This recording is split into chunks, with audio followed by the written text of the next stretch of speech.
penceramah itu berhalangan. Akhirnya ada kawan yang menghubungi, bisakah menggantikan? Kita belum pernah pengalaman kan. Lalu akhirnya disetujui. Begitu berceramah di situ, alhamdulillah ternyata banyak undangan yang lain. Nah lalu memulai, nah sejak itulah maka kita terlibat dengan dunia dakwah itu.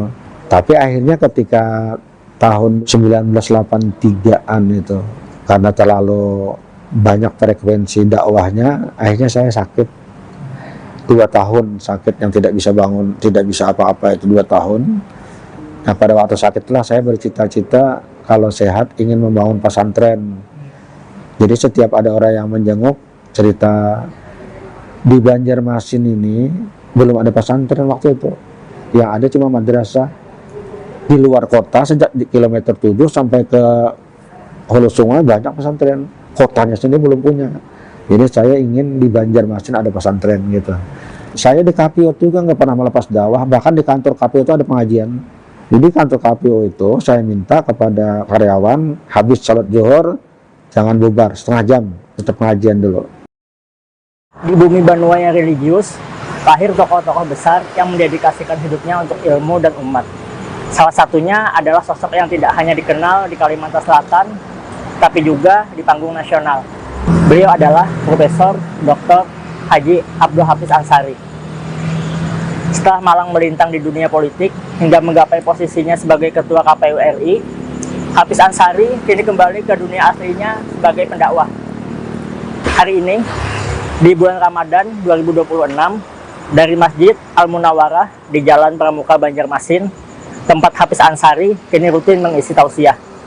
Kita akan berbincang dengan tokoh asli kelahiran Banjarmasin 14 Agustus 1956 itu.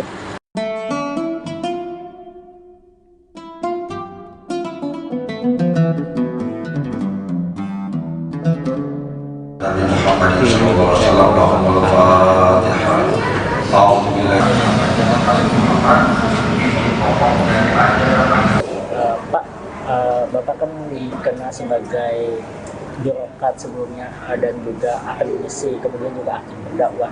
Bisa diceritakan Pak secara singkat bagaimana perjalanan hidup dari kecil sampai menjadi aktif di 3 bidang ini Pak?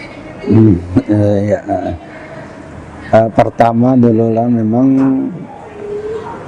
seperti anak-anak biasa. Aku kan lahir di Banjarmasin, masuk sekolah dasar SD. Setelah tamat 6 tahun itu pernah juga masuk ke TGA negeri di Maroman setahun. Tapi tiba-tiba ada keinginan untuk belajar agama, untuk mengaji, atas dorongan orang tua lah.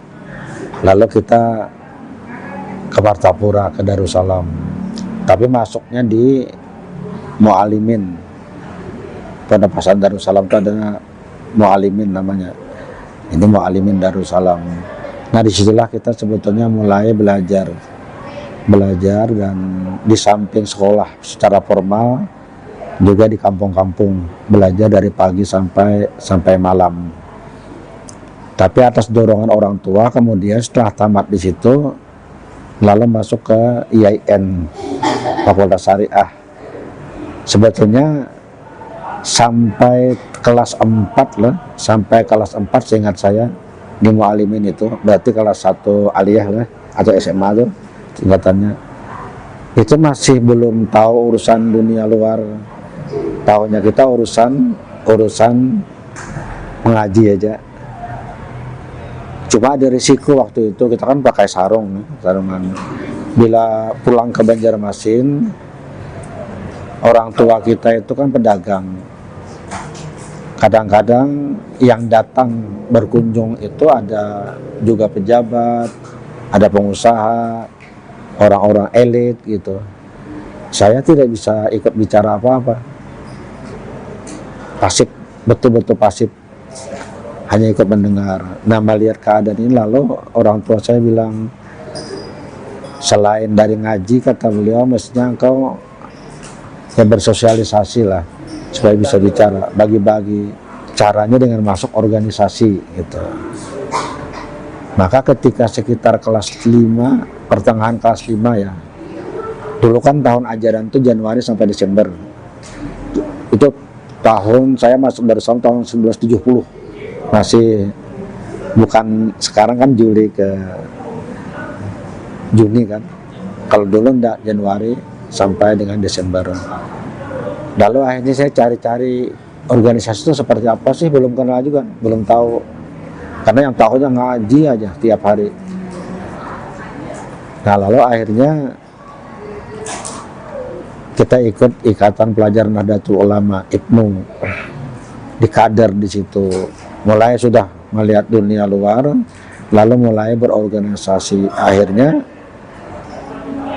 saya jadi keranjingan berorganisasi gitu. Jadi selama ketika kelas 6 lah, yang full kelas 6 itu berarti kelas 3 aliyah itu mulai sudah tahu soal-soal organisasi, dan bahkan pegang beberapa organisasi termasuk OSIS. Dulu di Madrasah Muallimin Darussalam, Pondok Pesantren Darussalam itu tidak ada ikatan pelajarnya, karena dia ikut induknya di IPDA, namanya Ikatan Pelajar Darussalam. Zaman saya minta dibentuk dan saya diminta jadi ketua. Sejak itulah kita mulai mengenal dunia luar. Kemudian setelah ke Banjarmasin, aktif lagi berbagai organisasi. Nah itu kita belajar kepemimpinan, belajar manajemen, itu di situ mulainya.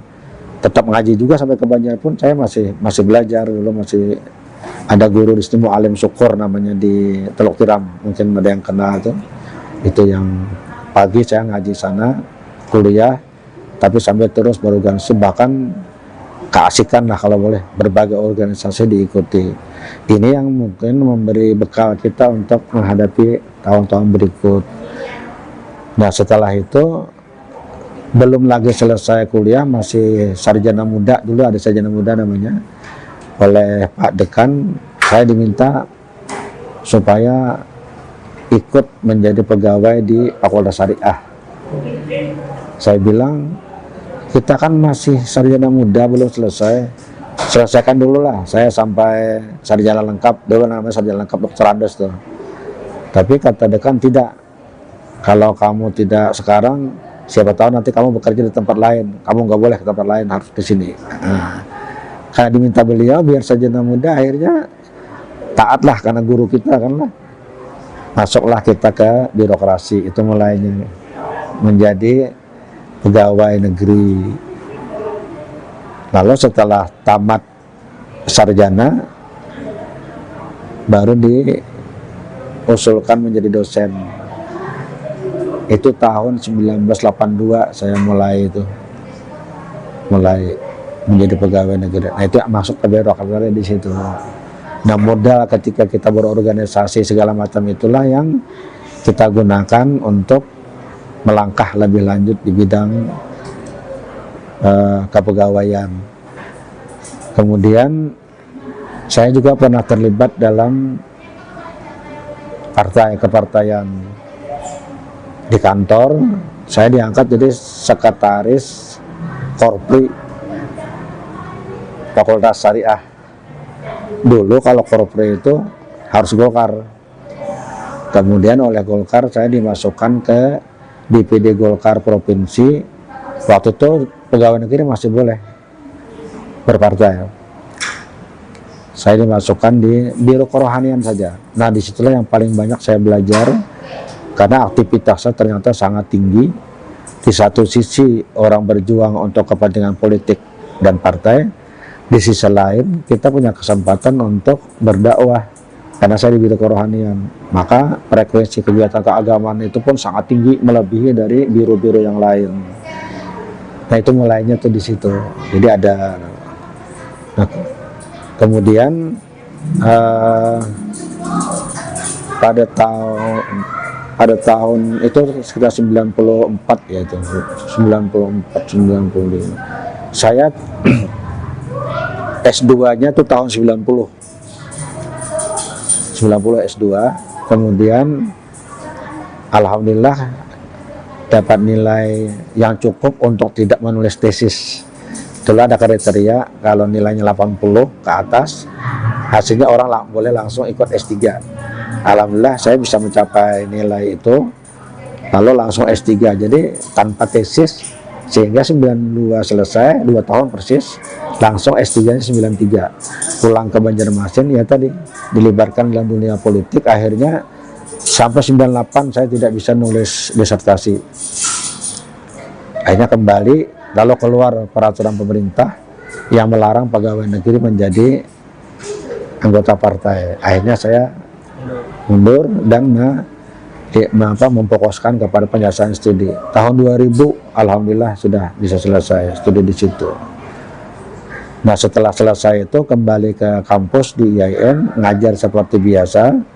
2 tahun kemudian alhamdulillah dipercayakan menjadi guru besar. Jadi 2 tahun setelah ujian doktor itu sudah bisa dapat memperoleh profesornya, alhamdulillah. Jadi waktu itu fokusnya mengajar aja, tidak lain.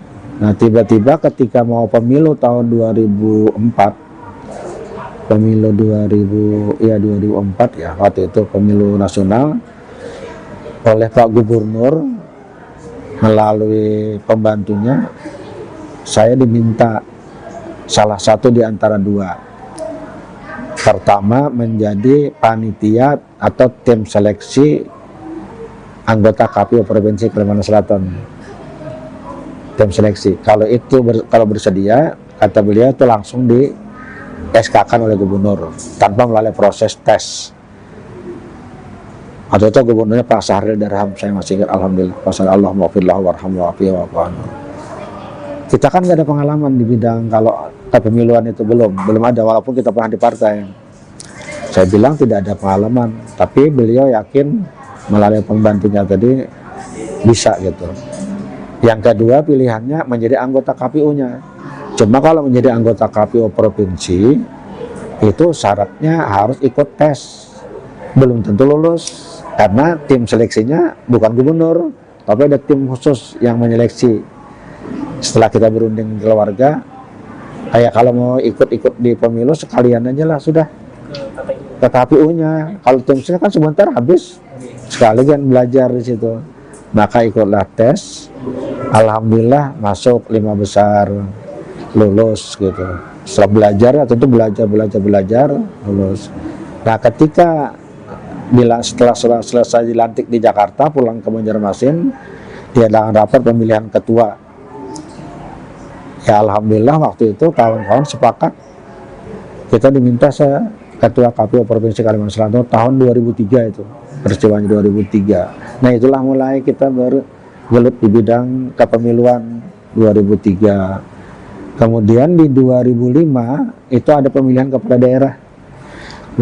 Saya waktu itu dapat tugas dari travel Salpani, namanya Salpani Tour Banjarmasin, untuk membimbing jamaah haji.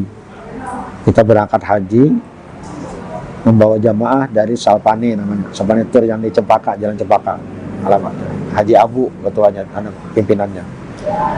Ketika kita berada di Mina, persis sudah mau menyelesaikan mabit di sana, ada yang nelpon itu Pak Maki, namanya Haji Ahmad Maki BA. Kata Pak Maki, kamu di mana? Saya bilang saya masih di Mina, sebentar lagi menyelesaikan mabit, karena kita mau ngambil napar awal bukan napar sani. Cepat pulang ke Banjarmasin, kami mau minta bantu, katanya. Ya sebentar lah, minta bantu apa? Bisa nggak dari sini cerita? Kata beliau, ini ada pemilihan gubernur dan wakil gubernur pemilu tahun 2005 waktu itu. Kemudian Golkar punya calon namanya Gusti Iskandar Sukma Alamsyah. Nah, kami sudah sepakat, kamu yang mendampingi. Nah, kamu yang mendampingi itu. Nah, sebentar dulu, kalau itu selesaikan di sini dulu. Ya katanya cepat aja kalau pulang nanti, karena ini pendaftaran udah waktunya, hampir waktunya. Akhirnya kita selesaikan tugas kepemimpinan, ambil napar awal, karena kita berangkat lebih awal, akhirnya pulangnya lebih cepat kan, pulang ke Banjarmasin, baru sehari datang langsung diminta ke Jakarta untuk bicara di Hotel Mulia. Saya masih ingat tuh, Hotel Mulia di Senayan, dipanggil. Di sana ada beberapa tokoh sudah yang hadir, diminta kesediaan untuk mendampingi Gusti Iskandar Soma Alamsyah sebagai calon wakil gubernur. Ya saya bilang kita konsultasi dulu dengan keluarga, istiharah dulu. Akhirnya keluarga setuju. Nah, maka kita harus melepaskan kedudukan sebagai ketua KPU provinsi gitu. Ketua KPU provinsi dilepas waktu itu. Kemudian ikutlah pemilihan kepala daerah waktu itu. Dulu namanya pemilu kada, pemilu kepala daerah tahun 2005. Dan kebetulan kan suaranya kalah dengan calon yang lain. Karena kalah maka selesai sudah sampai situ. Pada tahun 2007 ada pengumuman penerimaan anggota KPU Indonesia RI, atau KPU RI.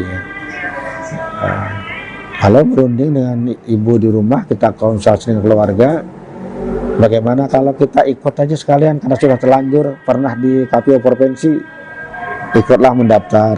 Kalau saya tidak hilap itu sekitar 500 orangan yang mendaftar, 547-an lah yang ikut mendaftar. Karena alhamdulillah masuk, bisa masuk, dilakukan seleksi. Kemudian ada yang disebut 45 besar namanya. 45 besar itu masuk, lalu dikarantina di Hotel Trepa di Jakarta selama 1 minggu, dilatih fisik, mental segala macam. Subuh kita dibangunin sudah, jam 6 kita sudah harus menyebar kemana-mana. Nanti maghrib pulang ke rumah, malam diskusi sampai jam 12 malam. Sanggup nggak? Dari pagi bekerja sampai jam 12 malam. Dari situ kemudian dipilih 21 orang, 45 jadi 21. Alhamdulillah masuk yang 21. 21 ini diserahkan oleh panitia kepada DPR RI Komisi 2. Lalu dia akan vote in proper test. Nah dari 21 diambil 7. Alhamdulillah masuk ya, 7 itu masuk juga, masuk. Setelah masuk dilantik oleh Presiden waktu itu Susilo Bambang Yudhoyono SBY, dilantik di istana, masih dalam suasana pakaian sipil lengkap, dan yang perempuan masih pakaian masing-masing lah, belum berganti. Itu diadakan rapat pemilihan ketua KPU RI. Alhamdulillah rapatnya sebentar karena semuanya meminta kita yang jadi ketua, jadi tidak ada calon-calon, langsung aja. Ketika ditanyakan oleh ketua sidang, kebetulan ketua yang memimpin itu yang tertua di antara kami, namanya Abdul Aziz Ahmad. Sekarang beliau duta besar RI di Saudi Arabia, duta besar di sana sekarang ya. Dulu belum. Beliau yang memimpin. Gimana beliau? Kalau kita memilih, semua minta saya yang ketua. Ya kalau itu silakan Pak harus bersedia. Nah sejak itulah kita langsung terlibat. Nah itu kira-kira cerita sampai di situ, yang itu selesai di situ ya balik lagi ke masing-masing. Pak, di samping Pian sebagai petugas kepemiluan tadi, bagaimana Pak menyeimbangkan antara dakwah dan mengajar sebagai dosen? Jadi kalau selama kita bertugas di KPU kan untuk mengajar memang sudah dibebaskan gitu, sudah dibebaskan, aturannya semacam itu. Tapi tidak diberhentikan, tapi tidak dibayar untuk tunjangan segala macam. Sedangkan kalau untuk dakwah itu kan sebetulnya lah ini amanah juga dari guru-guru kita dulu waktu belajar. Saya mulai tertarik di bidang dakwah itu ya tadi ketika sekitar kelas 5-an itu ada seorang idola saya waktu itu yang luar biasa menurut saya waktu itu lah, masih sekolah itu, namanya Habib Alwi Al-Attas. Alhamdulillah ingat, mudah-mudahan Allah maafillah. Ini dari Kewitang. Beliau datang ke Martapura, beliau berceramah di Masjid Al-Karamah Martapura depan masjid. Manusia banyak luar biasa yang hadir. Ceramahnya itu luar biasa lah, semangat yang berapi-api gitu. Saya tergoda dengan luar biasa beliau ini. Jadi kemana aja beliau ada ceramah diikuti terus tuh, sampai beliau di Banjar dulu, ada di sini di Pengapuran itu Kiai Haji Gurdan namanya, Gurdan Hadi, ceramah di pengajian Kiai Haji Gurdan, saya datangi itu, wah luar biasa beliau ini, Habib Ali, itu idola saya waktu itu. Nah lalu ingin juga belajar berceramah, kebetulan di Martapura itu ada P2A namanya, di Kabupaten Banjar itu mengadakan kursus mubalik, kursus kader mubalik namanya KKM. Lalu saya masuk, belajarlah di situ teori-teori tentang dakwah, latihan dakwah. Alhamdulillah, karena inspirasinya dari Habib Alwi, pola yang saya pakai pola Habib Alwi waktu itu. Lalu mulailah berlatih sambil mengaji, terus tetap aja. Akhirnya dibentuklah IKM namanya, Ikatan Kader Mubalik, dan kita dimasukkan di sana. Nah itu mulai dakwahnya dulu. Ketika pindah ke Banjarmasin belum tahu nih belum ada kegiatan dakwahnya, karena baru belajar. Masih semester 1 kalau nggak salah, ya tahun pertama, bukan semester, tahun pertama kuliah, tiba-tiba di Kelayan itu ada orang mau melaksanakan kegiatan saprah amal, penceramahnya berhalangan. Nah itu mulainya tuh, penceramah itu berhalangan. Akhirnya ada kawan yang menghubungi, bisakah menggantikan? Kita belum pernah pengalaman kan. Lalu akhirnya disetujui. Begitu berceramah di situ, alhamdulillah ternyata banyak undangan yang lain. Nah lalu memulai, nah sejak itulah maka kita terlibat dengan dunia dakwah itu. Terus jadi organisasi jalan, kuliahnya jalan. Jadi sejak mahasiswa tuh udah mulai, terutama yang terkait dengan saprah amal, dulu mencari dana untuk masjid, untuk pesantren. Jadi kita keliling ke daerah-daerah, terutama setelah musim panen, biasanya keliling sampai ke Kalteng, kemana-mana. Itu menjelajah, itu masih muda ya, kuat gitu. Tapi akhirnya ketika sekitar 1983an itu, karena terlalu banyak frekuensi dakwahnya, akhirnya saya sakit 2 tahun, sakit yang tidak bisa bangun, tidak bisa apa-apa, itu 2 tahun. 1983 kalau nggak salah, 1984 ya, saat itu tuh. Sakitnya itu kalau kita hanya bisa berbaring bertelantang gitu ya.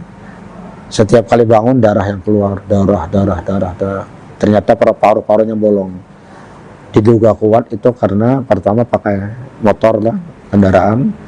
Yang kedua, acara saprah amal itu rata-rata tengah malam selesainya, jam 2, jam 3, dan tempatnya di lapangan terbuka. Biasanya ini sawah ya, sudah dipanen, dirikan panggung situ, ceramah, jadi anginnya luar biasa. Bahkan saya sempat pernah sampai jam 4 subuh baru selesai, karena bupati hadir itu di pagi hari.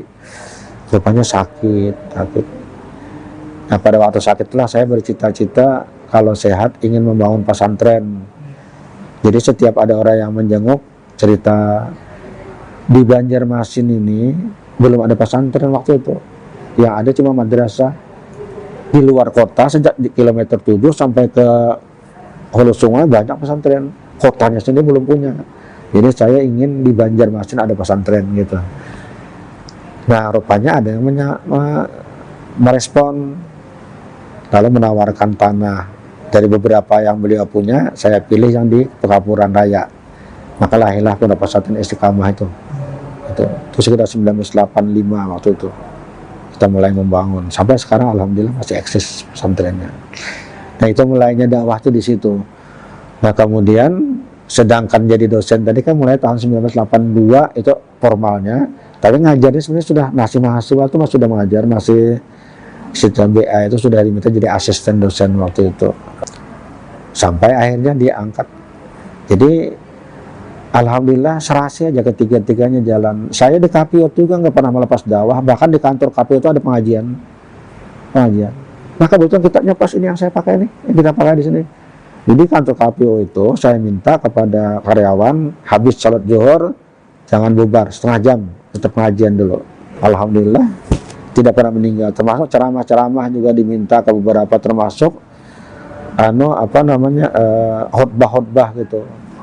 Jadi saya sering khutbah di Masjid Atin, di masjid, bahkan di IAIN sana keliling ya, masih kegiatan walaupun tidak sebanyak di Banjarmasin ya, tapi tidak pernah melepas kegiatan. Alhamdulillah. Jadi dibagi-bagilah waktunya gitu.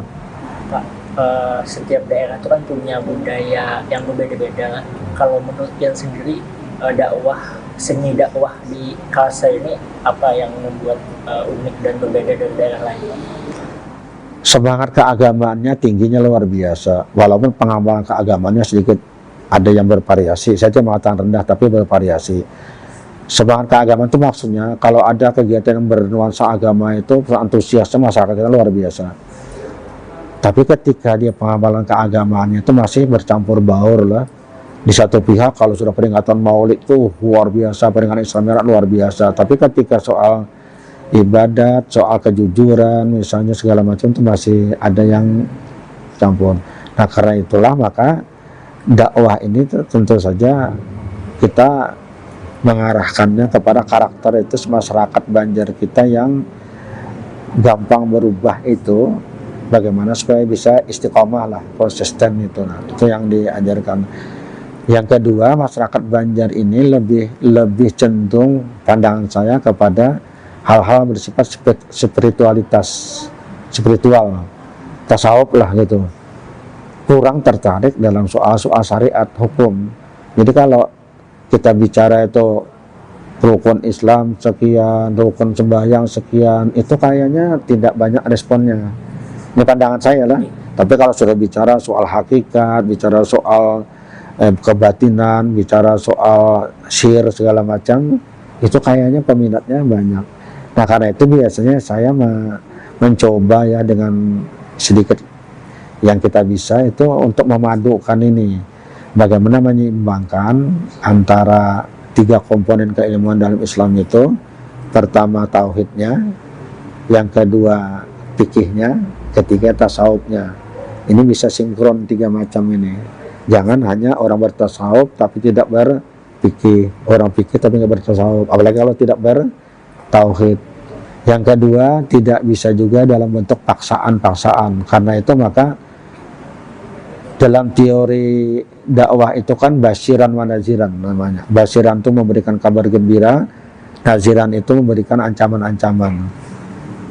Dalam pandangan saya orang Banjar tidak bisa diancam-ancam terus. Tapi yang paling banyak justru diberikan basirannya, targibnya, diberikan kabar gembiranya. Itu yang bikin mereka bersemangat. Karena karakternya kan karakter agamis mereka itu. Ya kalau amalkan ini, dapat ini, wah itu bangga mereka itu. Walaupun ya tadi risikonya, dosa masih dikerjakan. Karena tarhibnya kurang. Jadi imbangkanlah. Nabi itu kan juga imbang itu. Tapi kalau misalnya disuguhi terus ancaman-ancaman itu akhirnya bisa frustasi dia. Bisa putus asa. Seolah-olah tidak ada harapan untuk bisa selamat gitu. Tapi kalau kita berikan bahasa tasawuf itu raja namanya. Raja itu harapan, tapi ada khaufnya, ketakutan. Raja terus bisa lengah tanpa ada rasa takut. Takutnya tetap harus dimasukkan. Saya kira itu anunya kalau di orang Banjar itu. Pian kan juga aktif di Majelis Ulama Indonesia. Ya. Antara perbedaan pendapat antar ulama itu pasti ada lah. Iya. Bagaimana Pian menyikapi perbedaan itu untuk menghasilkan fatwa nantinya? Itu kan biasanya beginilah, selalu ada diskusi, apalagi komisi fatwa, dia membicarakan berbagai hal. Yang pertama itu diusahakan ada kesepakatan dulu, kesepakatan bersama. Jadi mengambil sikap supaya keluarnya satu, silahkan berdebat di dalam tapi hasilnya satu kan, atau gitu. Yang kedua, dikajilah dalil-dalil itu mana yang lebih maslahat. Jadi orientasinya maslahat kepada umat yang mana. Jadi teorinya sudah ada petunjuknya juga fatwa di Majelis Ulama itu mengambil sikap tawasud. Tawasud itu maksudnya pertengahan lah. Jadi orang di Majelis Ulama itu diarahkan lah sudah sejak dari MUI pusat itu untuk bersifat tawasud tadi. Jadi Islam wasatiyah namanya, Islam tengah. Kan ada dua nih, ada dua, ada yang ekstrim kanan, ada yang ekstrim kiri. Tatarut namanya tatarub yamini, tatarub yasari. Ekstrem kanan ini pada umumnya itu agak keras lah, keras doktrinal dan ekstrim sampai gerakan fisik lah kira-kira gitu. Pokoknya serba haram, segala nggak boleh, kalau perlu dengan revolusi kayak gitu. Nah ini dihindari nih, dalam majelis ulama tidak boleh nih. Yang kedua ekstrem kiri, tatarub yasari itu terlalu longgar, liberal. Nah yang liberal ini juga tidak boleh, serba boleh jadinya ini. Bahkan sampai misalnya semua agama sama saja, yang penting kita berbuat baik. Nah itu tidak bisa diterima, ini sudah keluar juga. Diambillah jalan tengah. Oleh karena itu maka apabila terjadi perbedaan pendapat, dicari kompromi dulu. Kalau nggak bisa, ayo kita cari mana yang lebih maslahat. Cari pendapat-pendapat ulama mana yang kita bisa ambil. Pak, di tengah perkembangan zaman ini kan media sosial marak nih, dan istilah ustadz instan banyaklah di media sosial. Bagaimana MUI khususnya Pian melihat hal ini dan bagaimana membentengi agar apa istilahnya tuh yang perlu kita siapkan agar tadi tidak keluar dari ajaran? Ya, sebenarnya lah kita pendidikan lihat itu bagus saja, banyak ustadz instan itu selama dia masih di dalam jalur Ahlussunnah wal Jamaah, di dalam jalur keislaman. Karena itu maka yang perlu dipantau itu adalah apakah yang disampaikannya itu tidak menyimpang dari ajaran. Jadi kita punya kriteria itu di KMU itu ada 10 kriteria yang disebut aliran sesat. Itu yang kita jaga itu. Kalau ini ada, biasanya dilakukan pendekatan kepada orang yang bersangkutan untuk diluruskan kalau dia memang tidak benar. Jadi kita tidak secara ekstrim untuk memotong. Wah ini ustadz baru ini belum apa-apa, masih ibaratnya terlalu muda. Tidak, biarkanlah kita kembangkan, tapi yang dijaga jangan sampai dia keliru. Masih di media sosial Pak, ulun biasanya memantau di media sosial tuh banyak perdebatan soal agama ini. Ini benar, ini salah. Nah, Pian melihatnya seperti apa? Jadi beginilah, perbedaan pendapat itu hal yang tidak bisa dihindari. Semua agama, jangan cuma Islam. Tinggal lagi apakah ada argumentasi yang bisa dipergunakan oleh syariat, itu aja lagi. Karena kalau yang namanya beda-beda pendapat itu biasalah, sudah di mana-mana. Di zaman Nabi aja udah sahabat banyak beda pendapat zaman Nabi. Tidak perlu harus dijadikan alasan untuk berpecah belah. Silakan, tapi yang penting tetap satu. Itu yang kita jaga tuh. Ukhuwah Islaminya harus dijaga. Jangan mencaci maki orang lain, jangan menyesarkan orang lain, menghina orang lain. Tapi kalau perbedaan pendapat, apakah hukumnya ini boleh atau tidak, nah itu silakan.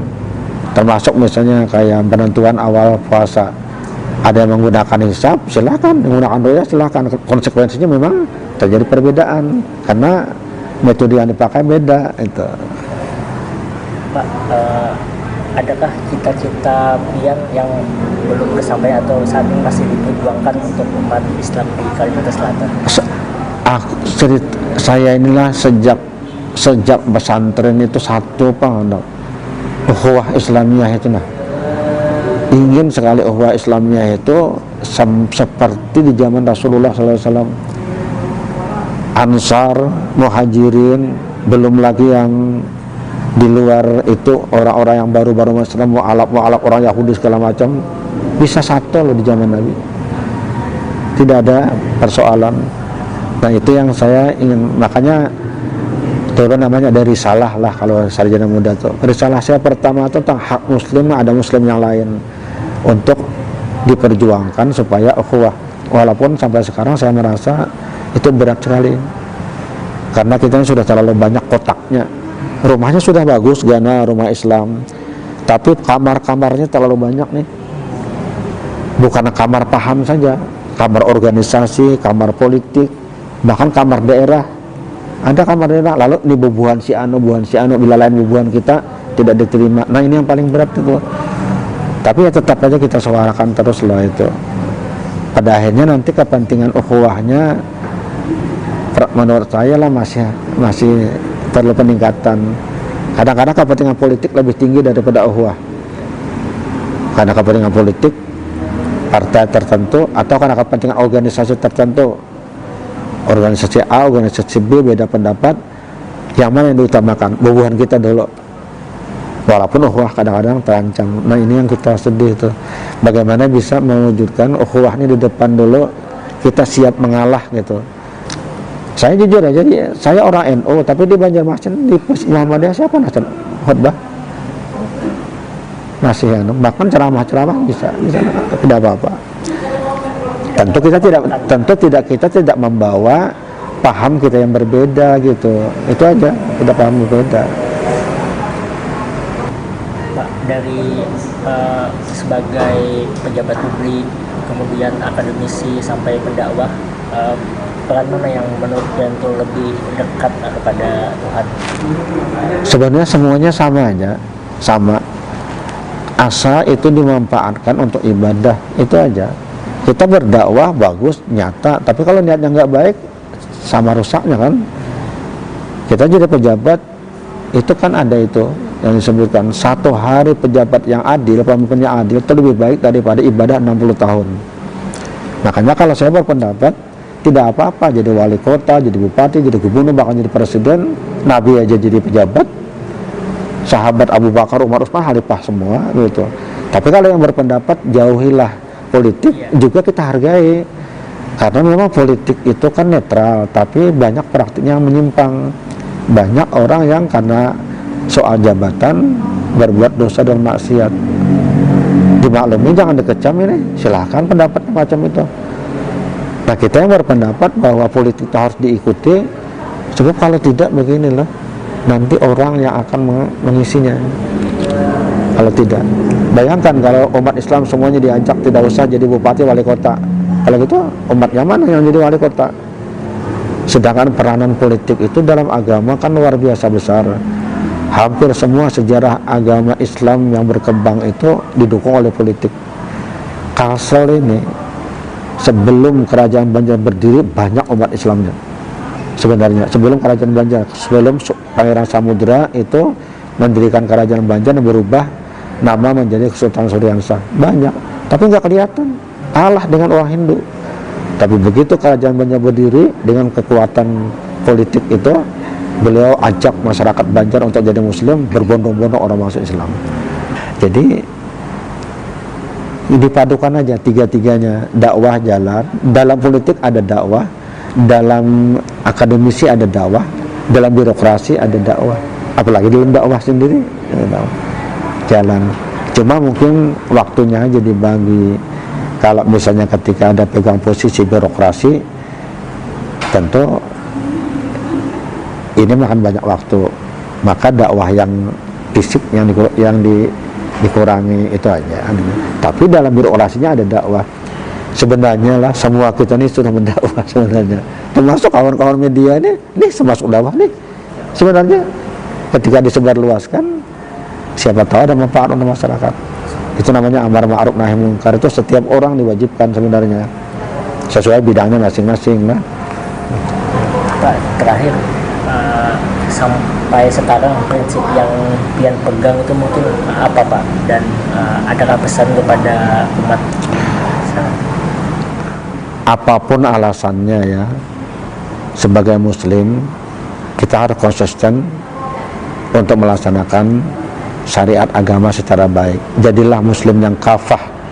Kafah itu artinya total, Islamnya totalitas, bukan Islam sepotong-potong atau sedikit-sedikit. Ketika ada upacara keagamaan jadi Islam, ketika soal bisnis hilang Islamnya, jangan. Jadi prinsip kita itu adalah menjadi muslim yang kafah dan berjuang untuk menjadi khairah umat tadi, umat yang paling bagus. Yang kedua, jadilah hidup itu bermanfaat untuk orang lain, tidak hanya untuk diri sendiri. Karena kata Rasul, khairun nasi anfa'uhum linnas, sebaik-baik manusia orang bermanfaat untuk manusia lain.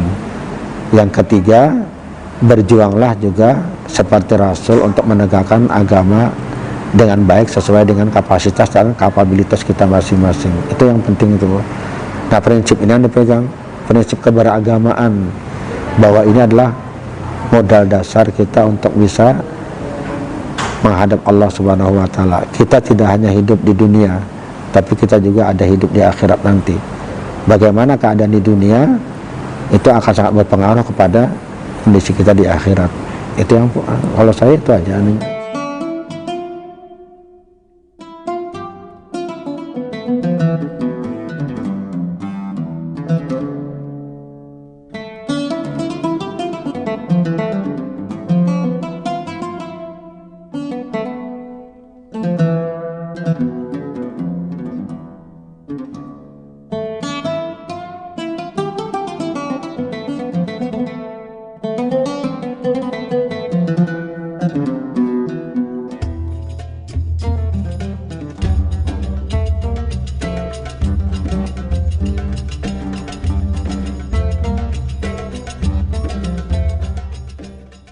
Ya, demikianlah tadi perbincangan kita dengan Profesor Abdul Hafiz Ansari.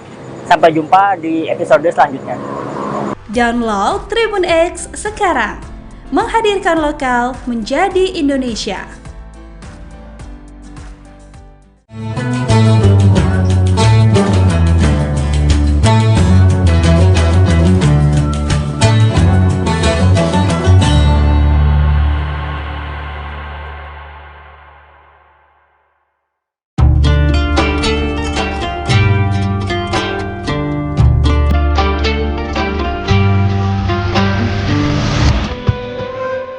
Syukur alhamdulillah, tahun ini kita masih dipertemukan dengan bulan suci Ramadan.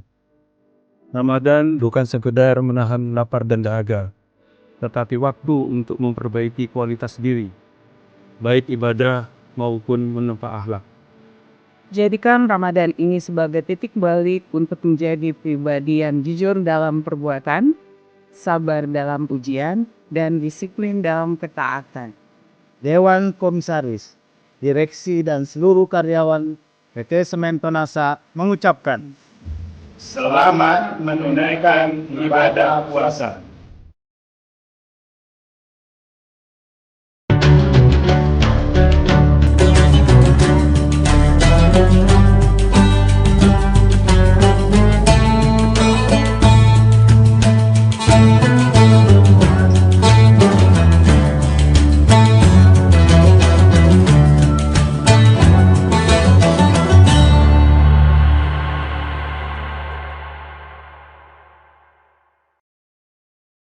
Assalamualaikum warahmatullahi wabarakatuh. Tribuners, seperti apa kabar Anda di puasa hari ini? Senang sekali tentunya saya Ilu dapat kembali menyapa Tribuners kali ini dalam program Syiar Ramadan yang spesial ditayangkan di Tribun Timur, mata lokal menjangkau Indonesia. Tema kita pada hari ini terkait dengan puasa lisan dan jempol di era media sosial. Dan di bulan suci Ramadan ini ternyata kita tidak hanya menahan lapar, haus, dan juga nafsu kita, tetapi perlu untuk menahan jari-jari kita di era media sosial saat ini. Untuk membahas hal itu, kita sudah bersama dengan narasumber kita, ada Bapak Ustadz Kiai Haji Sabarudin LC yang sudah menemani kita di studio hari ini. Assalamualaikum Pak Ustadz. Waalaikumsalam warahmatullahi wabarakatuh. Baik, kabarnya bagaimana? Alhamdulillah. Alhamdulillah baik. Dan Pak Ustadz, ini kita dengan tema puasa lisan dan jempol di era media sosial. Seperti yang kita tahu bahwa media sosial itu ya bisa kita bilang setiap hari ada konflik di dalamnya begitu. Baik itu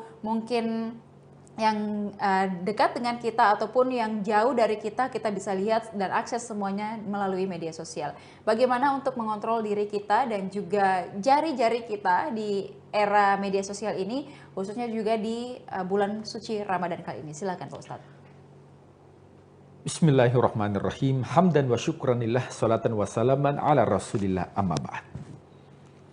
Ya, saya sampaikan kepada Tribuners dengan sebuah hadis dari Rasulullah SAW bahwa barang siapa yang berpuasa akan tetapi tidak meninggalkan ucapan-ucapan yang kurang baik, tidak meninggalkan dusta, maka Allah tidak butuh kepada makan dan minumnya. Artinya di sisi Allah Subhanahu wa taala itu akan sia-sia. Maka Rasulullah mengatakan betapa banyak orang yang berpuasa tidak mendapatkan apa-apa. Ya, illal ju'i wal atash, kecuali lapar dan dahaga. Tentunya terharap bahwa puasa kita tahun ini itu bukan hanya puasa dari makan, puasa dari minum, akan tetapi lebih dari itu bagaimana menjadikan puasa kita ini sebagai puasa yang berkualitas, mendapatkan pahala di sisi Allah Subhanahu wa taala. Ya, dalam diri kita tentunya di era sekarang ini dua hal yang bisa mendatangkan kebaikan dan juga bisa mendatangkan keburukan. Jadi diibaratkan ini pisau bermata dua. Tergantung kita gunakan. Ada positifnya, ada negatifnya. Yang mana itu? Yaitu ucapan kita, lisan kita, kemudian yang kedua adalah jempol kita. Karena ini yang sering kita gunakan dalam bermedia sosial. Nah, terkait dengan yang pertama adalah lisan. Lisan kita ini ya, tentu kita harus jaga. Ya, betapa banyak orang yang melakukan fitnah, betapa banyak orang yang mengadu domba, ya, berdusta, ya, menyebar berita hoax, dan ini semua yang bisa menggugurkan pahala puasa. Jadi meskipun ya kita mengomentari dengan ucapan jikalau itu menyebarkan fitnah, maka itu bisa menggugurkan pahala puasa kita. Nah, apa tipsnya supaya kita bisa terhindar? Yang pertama adalah tabayyun. Ya, apa itu tabayyun? Verifikasi. Dalam Al-Quran dikatakan, in ja'akum fasikum binaba'in fatabayyanu. Jikalau ada berita yang sampai kepadamu, maka yang pertama yang harus dilakukan adalah tabayyun terlebih dahulu. Harus verifikasi kebenarannya. Nah, karena kita lihat sekarang terkadang ada informasi yang kita teruskan ya kepada orang lain tanpa kita harus baca. Padahal ini ada ancaman dari Rasulullah SAW, dikatakan orang yang akan dimasukkan ke dalam neraka. Ini ancamannya luar biasa. Ya, di neraka mana itu? Neraka yang paling dasar, yaitu orang yang senantiasa menyebarkan berita kebohongan. Nah, jadi dia share, ya sebelum dia betul-betul verifikasi apakah itu benar apa tidak. Maka kita harus berhati-hati menggunakan lisan kita dan juga menggunakan jempol kita. Nah, kemudian yang kedua adalah itu berpikir sebelum bertindak. Ya, jadi kita harus berpikir terlebih dahulu, apakah yang ingin saya sampaikan ini memberikan manfaat, justru memberikan mudarat. Apakah yang harus saya share ini dengan menggunakan jempol, baik itu komentar dengan menggunakan jempol, apakah sudah difikirkan bagaimana manfaatnya? Jangan sampai mudaratnya jauh lebih besar dibandingkan manfaatnya.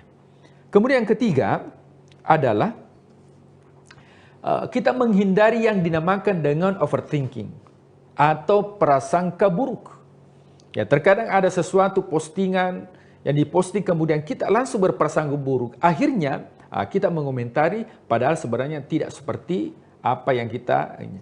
Makanya sebuah ungkapan mengatakan bahwa jikalau ingin mengomentari sesuatu harus memikirkan 100 kali kemudian mengomentari 1 kali. Nah, ini cara supaya betul-betul kita terjaga dari mengaplikasikan lisan kita dan juga jempol kita dengan melakukan berinteraksi dengan media sosial. Nah, kemudian selanjutnya adalah sesuatu yang kita lakukan itu akan dicatat oleh Allah Subhanahu wa taala. Nah, jadi dalam diri kita ini ada raqibun atid, ada pencatat amal kebaikan, ada juga pencatat amal keburukan. Kapan sesuatu itu sudah dikeluarkan, maka itu bukan lagi milik kita. Ketika ucapan ada yang diucapkan, maka itu bukan milik kita. Ketika ada tulisan yang sudah diposting, maka itu juga bukan milik kita. Artinya apalagi kalau sudah di-share dari beberapa tempat dan sebagainya. Makanya perlu dipahami bersama bahwa setiap apa yang diucapkan, setiap apa yang ditulis, itu ada catatan amalnya di sisi Allah Subhanahu wa taala. Nah, di akhirat nanti ketika manusia sudah berada di alam barzakh, maka dikatakan dalam Al-Quran, al-yauma nakhtimu ala afwahihim. Iya. Lisan ini, mulut ini akan ditutup. Wa tukallimuna aydihim, dan tangan akan berbicara. Wa tashhadu arjuluhum, dan kaki akan bersaksi. Jadi anggota tubuh kita itu akan bersaksi. Ya, bukan lagi mulut yang bersaksi, tapi yang bersaksi itu adalah tangan kita, di antaranya adalah jempol kita. Dia akan bersaksi bahwa apa yang dulu dilakukan di dunia, nah, itu akan memberikan persaksian nanti di akhirat. Nah, kemudian tentunya kita mengaktifkan bahwa media ini dijadikan sebagai sarana pahala. Jadi tidak menjadi masalah kita berinteraksi dengan media sosial, akan tetapi media sosial itu dijadikan sebagai ladang pahala atau ladang kebaikan. Karena saat sekarang ini semua kita berinteraksi dengan media sosial. Nah, bagaimana media sosial itu bisa menjadi ladang pahala bagi kita. Baik itu dengan video pendek dan sebagainya. Itu bisa kita gunakan pesan keagamaan, kemudian menulis dengan tulisan kebaikan, kemudian kita share, maka itu akan berpahala di sisi Allah Subhanahu wa Ta'ala. Para ulama terdahulu, kenapa bisa terkenal Imam Bukhari, Imam Muslim, Imam Syafi'i? Karena meninggalkan dua hal. Yang pertama, meninggalkan murid, dan yang kedua, meninggalkan karya. Dan media sosial bisa menjadi wadah kebaikan untuk meninggalkan tulisan-tulisan atau pesan-pesan keagamaan, dan itu akan abadi selama kita berinteraksi dengan dunia digital. Wallahu a'lam bishawab.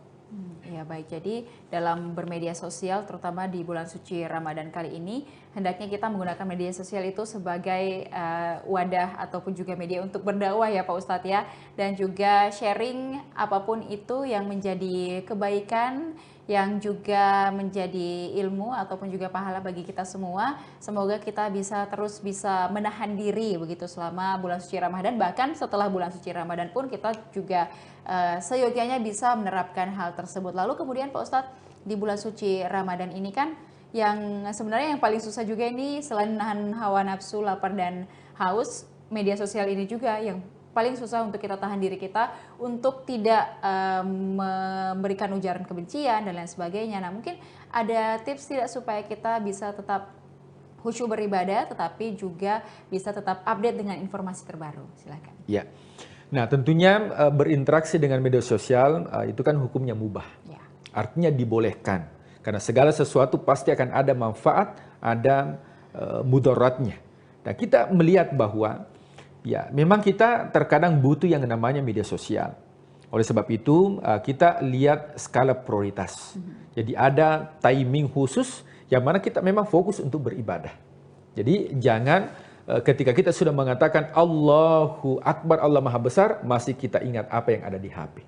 Nah, jadi kita menyesuaikan bahwa diberikan proporsionalnya, bahwa ketika kita beribadah kepada Allah, maka tentunya urusan dunia itu kita tinggalkan.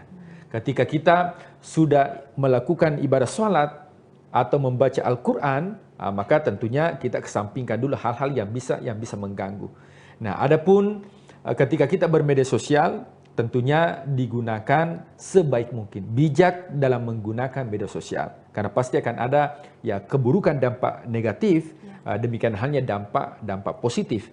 Sehingga kita tinggal melihat bijak menggunakan media sosial, maka insya Allah kalaupun diniatkan sebagai ibadah, melihat misalnya syiar Ramadan itu bagian daripada ibadah atau syiar-syiar yang lain yang memberikan manfaat bagi orang banyak, karena memang tujuan hidup kita adalah khairun nas anfa'ahum linnas, sebaik-baik manusia yang memberikan manfaat.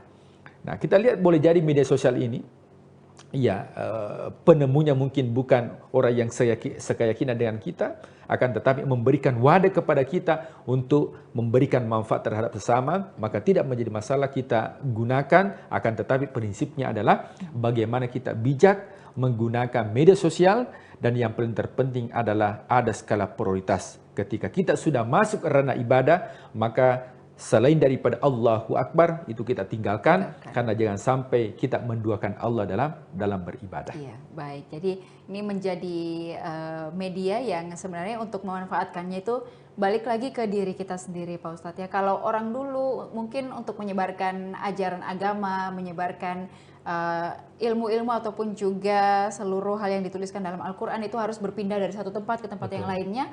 Kalau zaman sekarang kita sudah bisa memanfaatkan media sosial untuk menyebarkan segala kebaikan, segala macam nasihat dan lain sebagainya, apalagi di bulan suci Ramadan kali ini. Kita mungkin bisa menjadi pembuat konten yang isinya itu kebaikan, atau bisa juga kita menjadi pengonsumsi konten itu, konten-konten kebaikan selama bulan suci Ramadan kali ini. Semoga kita semua bisa lebih bijak lagi dalam bermedia sosial dan juga bisa beribadah dengan baik di bulan suci Ramadan kali ini. Pak Ustadz, terima kasih atas sharingnya pada hari ini. Semoga kita semua bisa kembali khusyuk beribadah sampai nanti di bulan suci Ramadan ini kita mendapatkan kelimpahan berkah dan juga nikmat dari Allah Subhanahu wa taala. Terima kasih juga kepada seluruh Tribuners yang sudah menyaksikan program kita pada hari ini. Jangan lupa saksikan juga berbagai program dan berita menarik lainnya, tentunya hanya di kanal YouTube dan Facebook Tribun Timur, mata lokal menjangkau Indonesia. Saya Ilu Devi Sania beserta narasumber dan juga seluruh kerabat kerja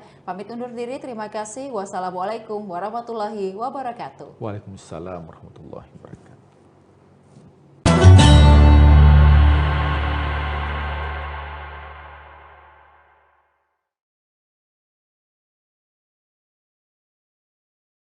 Kalau saya pribadi ya lebih enak pas bulan puasa, karena pas bulan puasa ini kan kita jarang makan nih.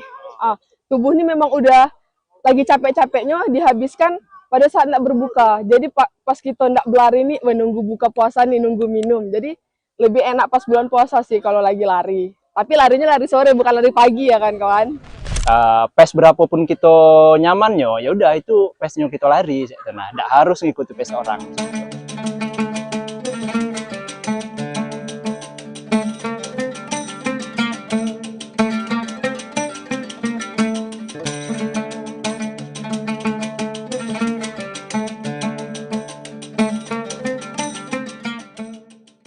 Ngabuburit sehat di Stadion Semarak Bengkulu, olahraga sore bikin tetap bugar di bulan puasa.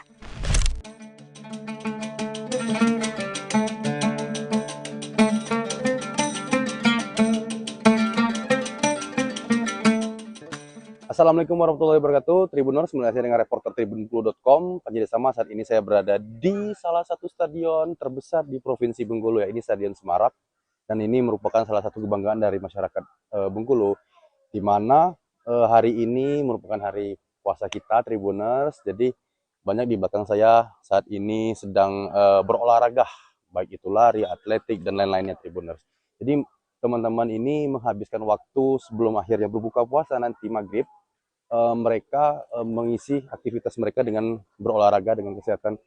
Jadi bisa dibilang nih salah satu tempat ngabuburit yang ada di Provinsi Bengkulu atau di Kota Bengkulu, Tribuners. Bagaimana seruannya, bagaimana untuk sehatnya, cek kita sekarang. Menjelang azan maghrib berkomandang, lintasan Stadion Semarak Bengkulu mulai dipadati langkah kaki warga yang berlari ringan sambil menahan lapar dan dahaga. Di tengah suasana sore yang hangat, napas terengah dan tawa kecil para pelari menjadi cara sederhana menikmati ngabuburit, menjaga tubuh tetap bugar sembari menunggu waktu berbuka puasa tiba. Sebagian datang seorang diri, sebagian lagi bersama teman dan komunitasnya. Ada yang sekadar berjalan santai mengitari lintasan, ada pula yang serius menjaga ritme lari, sambil sesekali melirik jam tangan untuk menghitung waktu menjelang berbuka puasa. Bagi mereka, ngabuburit bukan hanya soal menunggu azan maghrib, tetapi juga tentang merawat kebiasaan sehat di tengah ibadah puasa. Keringat yang mengalir menjelang senja justru membuat waktu terasa lebih singkat dan momen berbuka pun menjadi terasa lebih nikmat setelah tubuh bergerak aktif. Di sudut lintasan, beberapa warga tampak melakukan pemanasan sebelum mulai berlari. Sebagian lainnya duduk sejenak di tribun, berbincang ringan sambil menikmati suasana sore yang perlahan berubah temaram. Setiap langkah yang diayunkan menjadi cara sederhana untuk menjaga kebugaran tanpa perlu biaya besar atau peralatan khusus. Cukup dengan sepatu lari, kaos, dan celana olahraga, mereka sudah bisa memanfaatkan ruang terbuka itu untuk tetap aktif selama Ramadan. Stadion Semarak pun bukan sekadar tempat olahraga, melainkan ruang pertemuan warga yang berbagi semangat hidup sehat di tengah suasana puasa.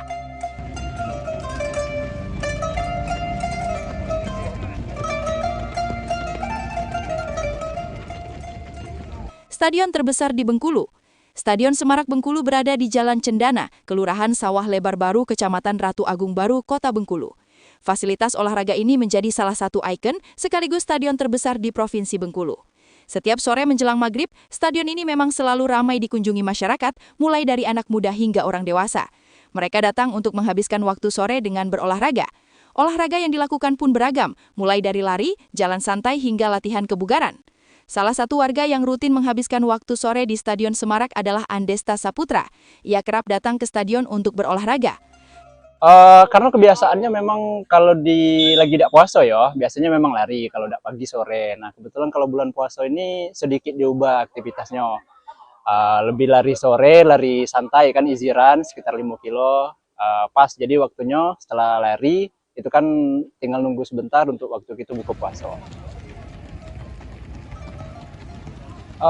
Kalau lebih berat atau tidaknya menjalankan ibadah puasa itu sebenarnya sama aja sih ya. Cuma memang kan tantangannya kalau kita lari di bulan puasa ini menahan dahaga itu yang lebih maksimal lah, nah, lebih ekstra menahan dahaga karena kan kita lari itu kan berkeringat, mengeluarkan cairan tubuh. Nah harusnya kan kita hidrasi, harus minum. Nah solusinya pada saat nanti buka puasa ya harus cukup minum air putih. Ya, harus cukup cairan lah ya.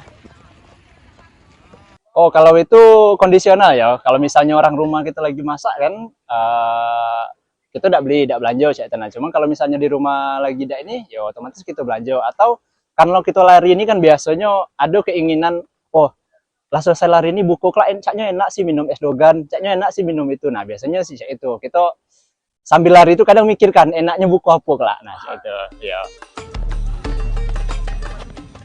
Oh ya, kalau intensitas lari, kalau biasanya kalau tidak puasa itu kan minimal kalau saya pribadi itu perharinya itu biasanya lari pagi itu 10 kilo. Nah cuma kalau puasa ini intensitasnya memang kita turunkan, paling cukup 5 kilo aja sih per hari. Dan itu tidak setiap hari sih larinya. Biasanya kalau hari biasa itu kan dalam seminggu itu larinya 6 hari, seharinya rest, istirahat kan. Nah kalau ini mungkin sekitar 4 hari larinya. Intensitas juga paling 5 kilo, kalau dapat 10 kilo itu kayaknya akhir-akhir kelak sih. Lah anak lebaran, caknya kan puasa lah biasa kan, kayak itu. Mungkin dicoba 10 kilo. Oh iya, kalau untuk di bulan puasa sih sebenarnya kalau kawan-kawan yang ndak olahraga ya, lari atau apapun itu, sebenarnya ndak usah takut sih. Tergantung kita memanage tubuh kita ya, mencukupi kebutuhan proteinnya, karbohidratnya, vitaminnya, dan yang pentingnya kan cairan, kayak itu kan. Jadi kalau lari kita cukup ya, bukan berlebihan, insya Allah badan kita aman sih. Karena kalau lari ini sih, kalau saya pribadi itu kan mendengarkan badan gitu, jadi tidak bisa dipaksakan. Kalau misalnya napas kita tidak sanggup lagi, ya sudah, berarti kita harus jalan atau harus berhenti. Dan lari itu tidak harus selalu kencang. Itu kadang pace berapapun kita nyamannya, ya udah itu pace-nya kita lari. Nah, tidak harus ngikuti pace orang. Jadi untuk kawan-kawan yang nak mulai gerak, yang nak lari, ya dicoba aja. Dari jalan aja dulu udah cukup. Hal senada disampaikan Yevi Melinda Putri. Ia bersama komunitasnya kerap berolahraga di stadion untuk menghabiskan waktu sore.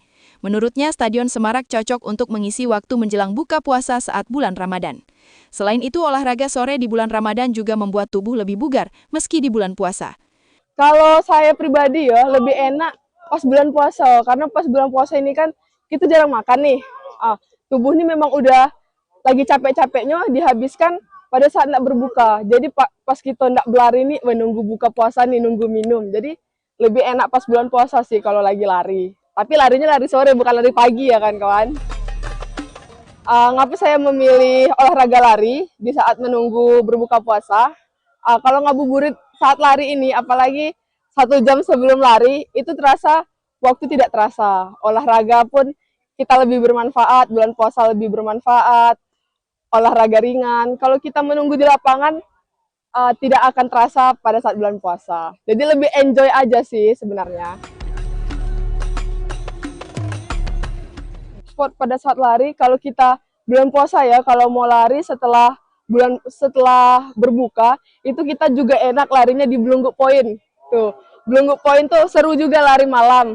Nah kalau kita mau lari sore di pantai juga boleh, di stadion juga terbuka untuk umum. Oh iya, kalau kita untuk bulan puasa yang pasti utama itu jaga pola makan, tidur kita dijaga juga, lebih banyak minum, jangan makan gorengan. Boleh makan gorengan tapi jangan berlebihan, sama minum es juga boleh tapi jangan berlebihan. Itu aja sih. Oke Tribuners, tadi kita habis lari juga, kemudian terus nanya-nanya sama teman-teman yang ngabuburit di stadion kita, gimana ekspresi mereka saat ngabuburit. Nah, jadi Tribuners, sekian dari saya, laporan reporter tribunbengkulu.com, penjadi sama. Kemudian tulis kolom komentar ya, bagaimana ngabuburit kalian di tempat kalian berada. Terima kasih, sampai jumpa. Download Tribun X sekarang, menghadirkan lokal menjadi Indonesia.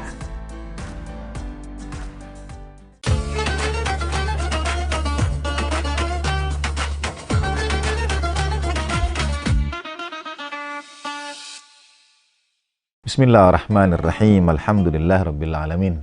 Assalamualaikum ayuhan nabiyyu wa rahmatullahi wabarakatuh. Assalamu alayna wa ala ibadillahis salihin.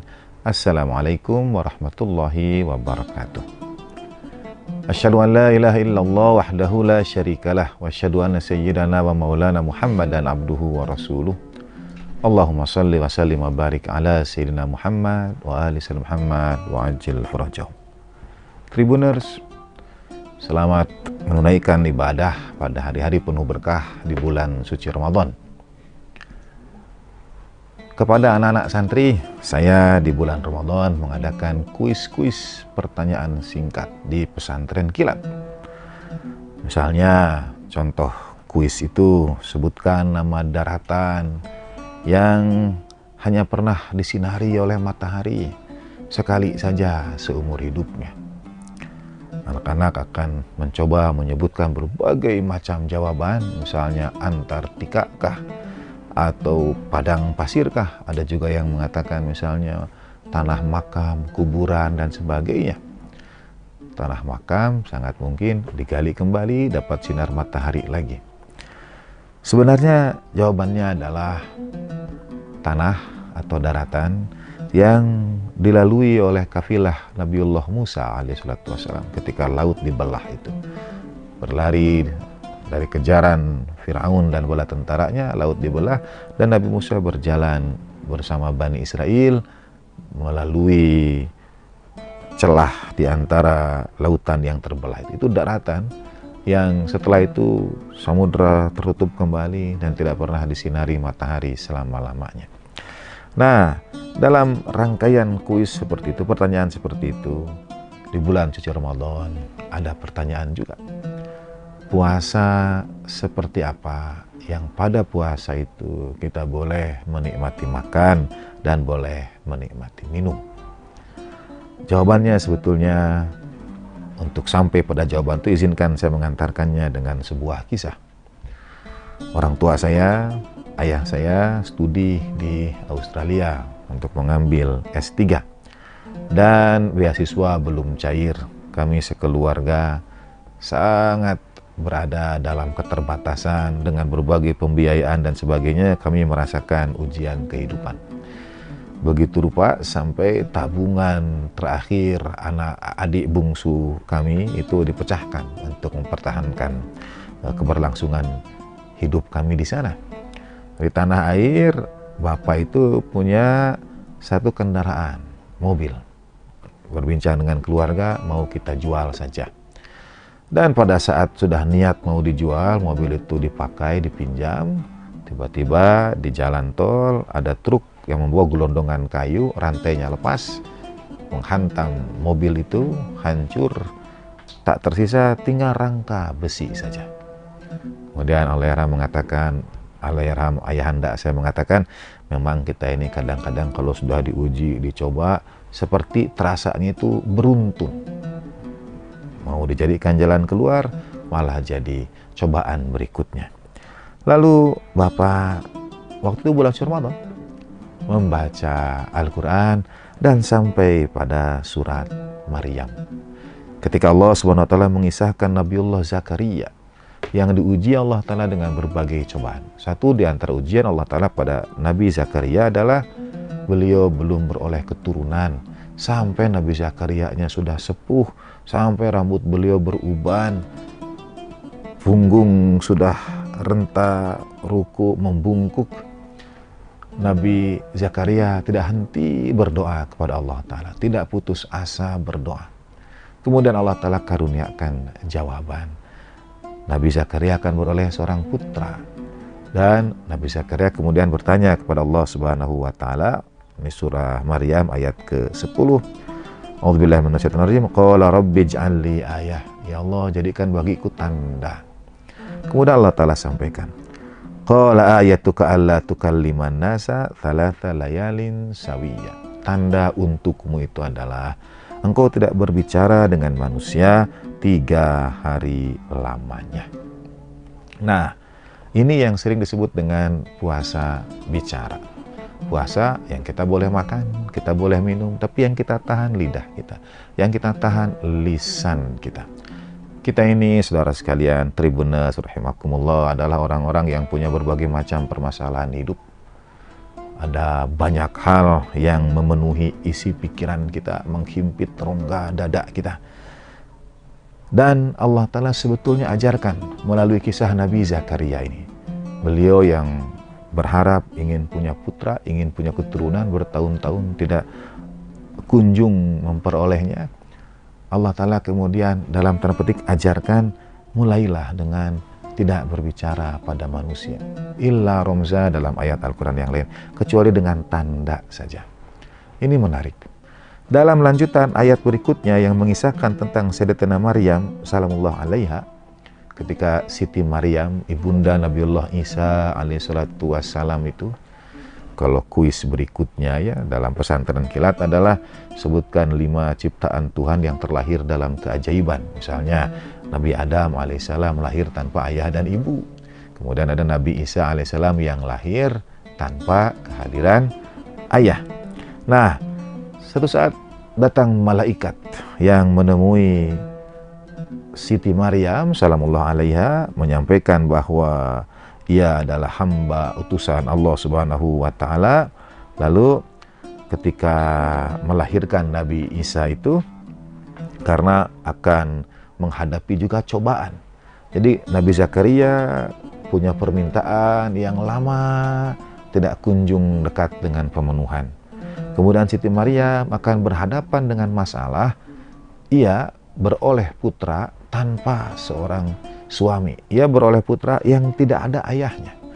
Bayangkan, ia akan kembali ke kaumnya, kembali ke keluarganya, membawa anak yang tidak jelas siapa ayahnya. Ini tantangan, kendala, masalah yang sangat berat bagi Siti Maryam salamullah alaiha. Dan malaikat utusan Allah Ta'ala ini kemudian menyampaikan, Fa'im a'udzubillahi minasyaitonirrajim fakuli washrabi wa qurri aina fa imma tarayinna minal bashari ahadan faquli inni nadartu lirrahmani sauman falan ukallimal yauma insiya. Surah Maryam ayat ke-26. Makan dan minumlah. Dan kalau engkau kemudian melihat berjumpa dengan seseorang, ia bertanya kepadamu, karena ini pertanyaan yang akan sangat dihindari, sesuatu yang ditakuti, masalah yang besar, pulang ke kaum membawa anak bayi tanpa ayahnya. Katakanlah, kata malaikat ini, inni nadartu lirrahman, pada Siti Maryam, aku ini bernazar pada Allah Ta'ala yang Maha Pengasih, aku akan puasa. Falan ukallimal yauma insiya, dan aku tidak akan bicara dengan manusia. Sebetulnya dua hal ini, yang satu punya hajat yang ingin dipenuhi, yang satu kekhawatiran menghadapi tantangan kaumnya yang mungkin akan berkata yang aneh-aneh macam-macam dan lain sebagainya. Dua permasalahan, dua kekhawatiran. Betul, Allah Ta'ala agama mengajarkan kita dengan doa-doa. Satu di antara yang Al-Quran ajarkan juga adalah dorong doa itu dengan amalan. A'udzubillahi minasyaitonirrajim. Ilahi yas'adul kalimut thayyib wal amalu shalih yarfa'uh. Kepada Allah Ta'ala naik kalimat-kalimat yang indah, amal soleh mendorongnya lebih tinggi lagi. Kita bisa dorong dengan amalan, tapi ada satu dengan amalan-amalan ibadah kita yang lainnya, tapi ada satu amalan khusus yang dalam surah Ar-Rahman ini Allah Ta'ala jelaskan, yaitu di bulan suci Ramadan sekarang ini misalnya. Angkatlah doa-doa kita itu dengan kita menahan lisan kita, dengan kita menjaga pembicaraan kita, dengan kita puasa bicara. Ternyata dalam kisah Nabi Zakaria dan Siti Maryam ini, puasa bicara mendekatkan diri pada ijabah doa, pada pemenuhan apa yang kita harapkan. Puasa bicara juga membantu kita menghadapi permasalahan yang kita khawatirkan. Mengapa demikian? Karena sebetulnya Tribuners, manusia adalah makhluk yang tidak pernah dapat berhenti berbicara bahkan pada dirinya sendiri.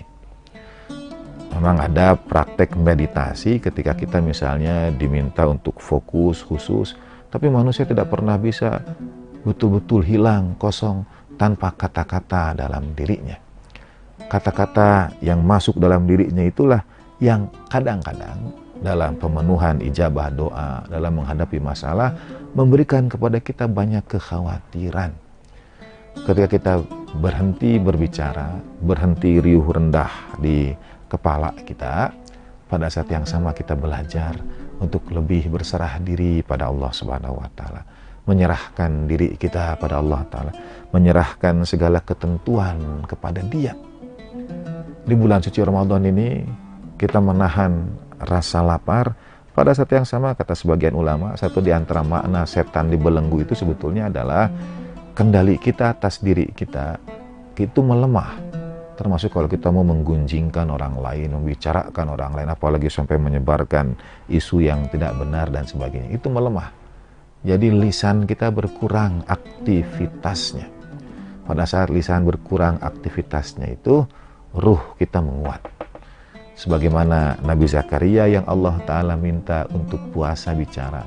Sebagaimana Siti Maryam salamullah alaiha yang Allah Ta'ala juga minta melalui malaikat itu untuk puasa bicara. Selain kita di bulan suci Ramadan menahan diri dari makan, minum, amarah dan sebagainya, alangkah baiknya juga bila kita dapat menyertakan puasa kita dengan menahan lisan kita, menahan pembicaraan kita, atau berbicara yang kita perlukan, yang kita maksudkan, yang kita inginkan.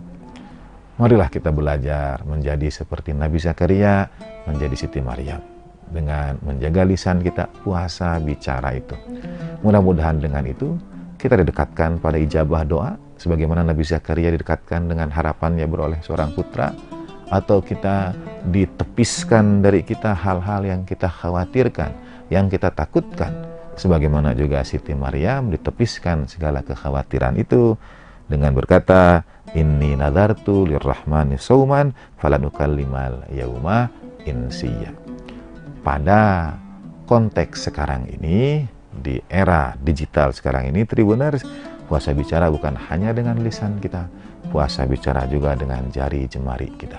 Mari kita batasi apa yang kita tuliskan, apa yang kita publish, upload, broadcast, dan sebagainya. Kita batasi mudah-mudahan pada hal-hal yang Allah Ta'ala berkenan.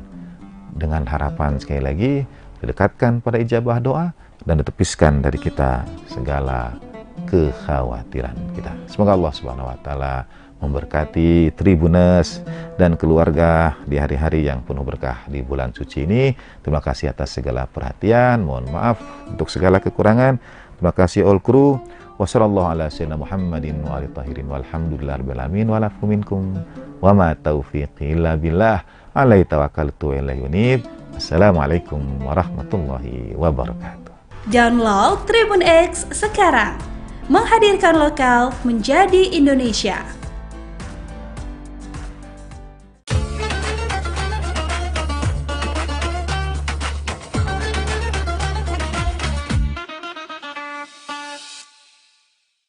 Bismillahirrahmanirrahim. Assalamualaikum warahmatullahi wabarakatuh. Alhamdulillah, wassalatu wassalamu ala rasulillah wa ala alihi wa sahbihi wa mawalah ma'ba'an. Para pemirsa yang beriman, mengucapkan ahlan wa sahlan bi maqami hadratikum fi hadhil waqlah al-azimah. Menghadapi bulan suci Ramadan 1447 Hijriah, kita harus memulai bagaimana cara Rasulullah SAW menjalankan ibadah puasa ini.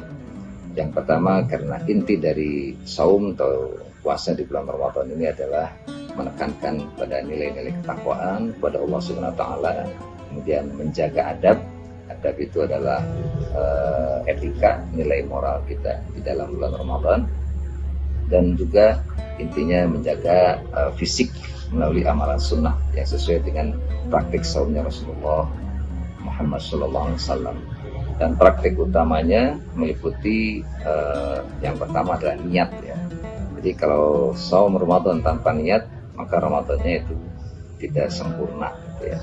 Bahkan ada yang mengatakan kalau esok hari kita Ramadan, malam harinya itu harus ya, menjalankan niat ya dalam hati kita ataupun ditalafuzkan dengan lafaz kita.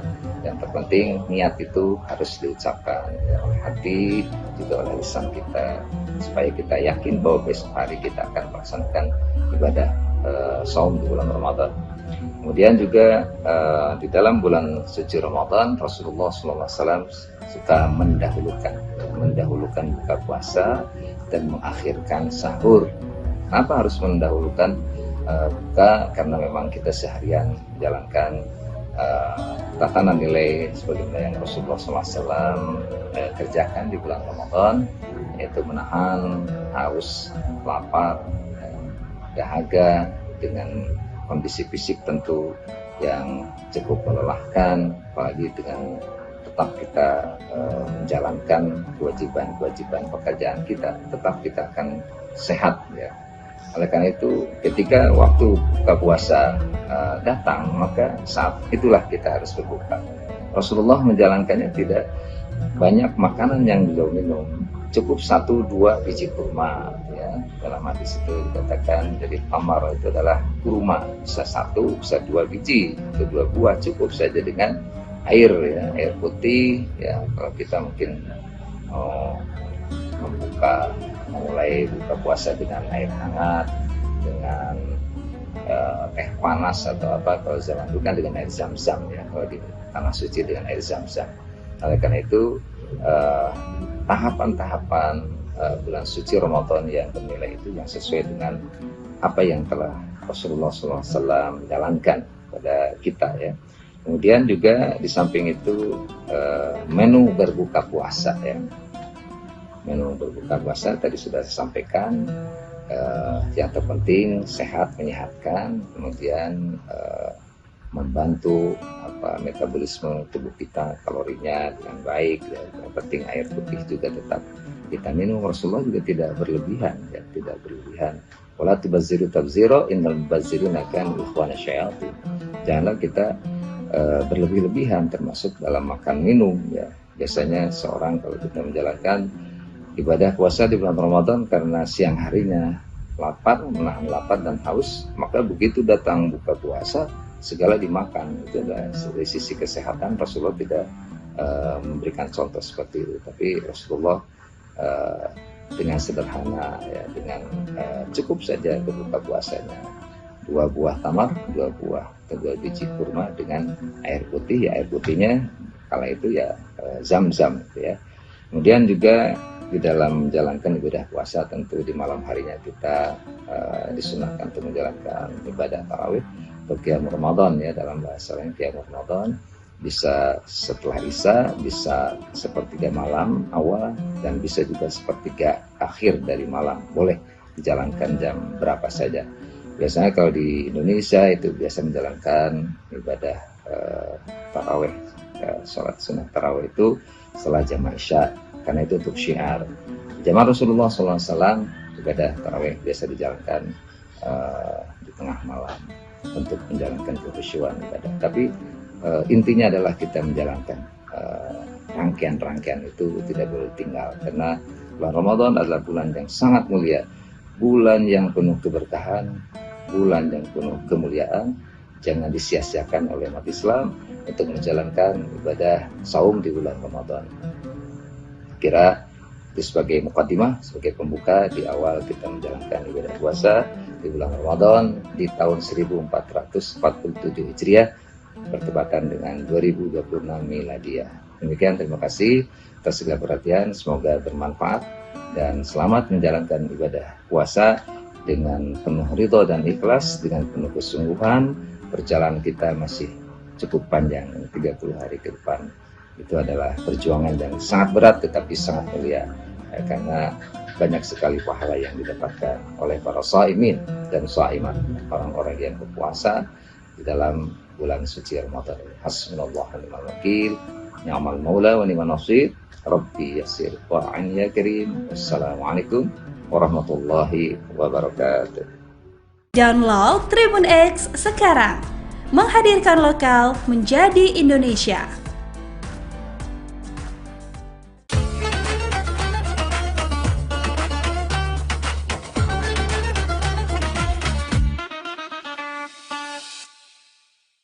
Assalamualaikum warahmatullahi wabarakatuh. Alhamdulillahirabbil alamin wa bihi nasta'in wa ala umuri dunya waddin. Wala haula wala quwwata illa billahil aliyyil azim. Rabbi shrah li sadri wa yassir li amri wa hlul 'uqdatam min lisani yafqahu qawli. Amma ba'd. Sahabat Tribuners dimanapun kalian berada, alhamdulillah pada kesempatan tahun ini sebentar lagi kita akan masuk ke dalam bulan suci, bulan yang penuh dengan mukjizat, bulan turunnya Al-Quran, bulan yang terbaik, hari yang terbaik, malam yang terbaik, yaitu salah satu malam yang dimuliakan oleh Allah, yang keniscayaannya akan membawa malam yang terbaik, yaitu malam 1000 bulan. Sahabat Tribuners dimanapun kalian berada, semoga pertemuan ini, video ini menjadikan kita menjadi wasilah manusia yang terus bertakwa kepada Allah, manusia yang penuh diberkahi usianya, ilmunya, menjadikan ilmu yang manfaat, diberikan keluarga yang sakinah, menjadikan anak-anak kita menjadi anak-anak yang solihah, dan di akhir hayat kita semoga kita dianugerahi husnul khotimah oleh Allah. Sahabat Tribuners dimanapun kalian berada, Ramadan adalah salah satu bulan. Ini merupakan salah satu karunia dari Allah. Bagaimana tidak, coba kita akan bedah bagaimana Ramadan menjadi salah satu karunia Allah. Pertama, ada salah satu ayat yang mewajibkan seluruh umat muslim di dunia, tidak hanya di Indonesia, yang disebutkan dalam Quran surat Al-Baqarah. A'udzubillahi minasyaitonirrajim. Bismillahirrahmanirrahim. Ya ayyuhalladzina amanu kutiba alaikumus shiyam kama kutiba alal ladzina min qablikum la'allakum tattaqun. Ada salah satu doa pula yang menyatakan bahwa kita sangat mengharapkan dengan kemuliaan bulan Ramadan. Allahumma barik lana fi Rajab wa Sya'bana wa ballighna Ramadan. Artinya Tribuners sekalian, kita sebagai hamba mengharapkan satu karunia Allah. Apa itu karunia? Karunia Allah, coba kita akan bedah. Ada beberapa hal yang akan menjadikan puasa kita lebih mengenal adanya Allah itu maha adil, Allah maha karya, Allah maha kaya, Allah maha luas, dan Allah segala-galanya. Hadirin Tribuners sekalian, karunia Allah salah satunya adalah karunia yang dinikmati oleh seluruh alam, seluruh umat manusia di dunia. Maka salah satunya adalah karunia yang disebut dengan Al-A'dha'ul 'Am. Artinya karunia Allah itu diberikan kepada seluruh alam. Semua orang manusia, semua hewan, semua tumbuhan dan lain sebagainya itu mendapatkan nikmat yang sama tanpa dibeda-bedakan. Artinya karunia Allah itu bersifat 'am, artinya umum. Contohnya apa Tribuners? Contohnya adalah kita menghasilkan atau kita mendapatkan dan menghirup secara gratis oksigen dari Allah. Bayangkan Tribuners, kalau kita ada satu hari atau beberapa waktu tidak diberikan oksigen oleh Allah, betapa kita mengeluarkan kos yang mahal untuk menghasilkan dan menghirup oksigen yang ini diberikan Allah secara cuma-cuma. Maka Tribuners, Al-A'dha'ul 'Am salah satunya adalah oksigen. Ini merupakan salah satu karunia Allah yang harus kita syukuri. Ramadan ini kita alhamdulillah masih diberikan usia oleh Allah. Bagaimana tidak Tribuners bisa nonton video ini? Ini adalah salah satu karunia Allah yang bersifat umum, bersifat yang memang seluruh orang manusia itu bisa menikmati karunia yang sama dari Allah, yaitu Al-A'dha'ul 'Am, artinya pemberian anugerah Allah, karunia Allah yang bersifatnya adalah umum. Tribuners sekalian yang kedua, karunia Allah itu diberikan kepada orang-orang yang khusus. Karunia Allah orang-orang yang spesifik. Karunia Allah diberikan kepada orang-orang yang spesial. Maka karunia yang kedua yang Allah anugerahkan kepada manusia itu adalah al-ata'ul khos. Al-ata'ul khos itu adalah pemberian Allah secara khusus kepada siapa? Kepada orang-orang yang khusus, dengan waktu yang khusus, dengan cara yang khusus, dengan pemberian yang khusus. Al-ata'ul khos itu adalah pemberian Allah yang Allah berikan kepada orang-orang yang memang dianugerahi oleh Allah, yang sudah tersertifikasi. Artinya siapa? Ya kita lah Tribuners. Salah satunya adalah orang yang beriman, yang dalam ayat Al-Quran yang tadi saya sebutkan, ya ayyuhalladzina amanu kutiba alaikumusiyam kama kutiba alal ladzina min qablikum la'allakum tattaqun. Artinya kita berpuasa ini Allah mewajibkan kepada seluruh umat manusia. Ini tidak lain adalah untuk bertakwa kepada Allah. Maka Tribuners sekalian, ayat Al-Quran ini menjelaskan bahwasanya kita jika ingin bertakwa, maka kita harus memiliki iman. Ketika kita memiliki iman, maka ini masuk ke dalam kategori kedua, yaitu yang disebut dengan al-ata'ul khos, yaitu pemberian Allah, karunia Allah yang diberikan khusus kepada orang-orang yang khusus, orang-orang yang spesial. Maka contohnya adalah Ramadan ini. Tribuners sekalian, Ramadan itu diberikan kepada orang-orang yang khusus, orang-orang yang punya keniatan dengan syarat-syarat yang khusus, dengan aturan yang khusus, dengan kriteria yang khusus. Maka Tribuners sekalian, berbahagialah kalau kita bisa berpuasa tahun ini, setiap tahun, mungkin tahun sebelumnya, dan kita semoga bertemu dengan Ramadan yang akan datang. Maka kita termasuk dalam orang yang mendapatkan karunia Allah yang bersifatnya adalah khusus atau spesial, yang disebut dengan al-ata'ul khos. Tribuners sekalian, pada kesempatan ini kita coba bedah karunia Allah dalam Ramadan, yaitu ada karunia yang ketiga yang disebut dengan al-ata'ul ibtila. Al-ata'ul ibtila ini Allah memberikan karunia-Nya itu berupanya adalah ujian. Bagaimana tidak? Ramadan itu adalah kita diuji oleh Allah. Kita puasa dari memang waktu fajar kemudian sampai terbenamnya matahari, dengan beberapa kriteria membatalkan puasa, dengan syarat-syaratnya. Ini adalah ibtila. Seyogianya adalah ujian yang diberikan kepada manusia agar apa? Manusianya terus diedukasi, terus mendapatkan effort dan upgrade dari knowledge yang Allah memiliki sifatnya yang disebut dengan sifat at-tarbiyah. Allah itu mengedukasi kita dengan cara apa? Dengan cara memberikan kita ujian-ujian. Salah satunya Ramadan, ujiannya adalah biasa kita makan dari pagi, siang, sore, malam, ya.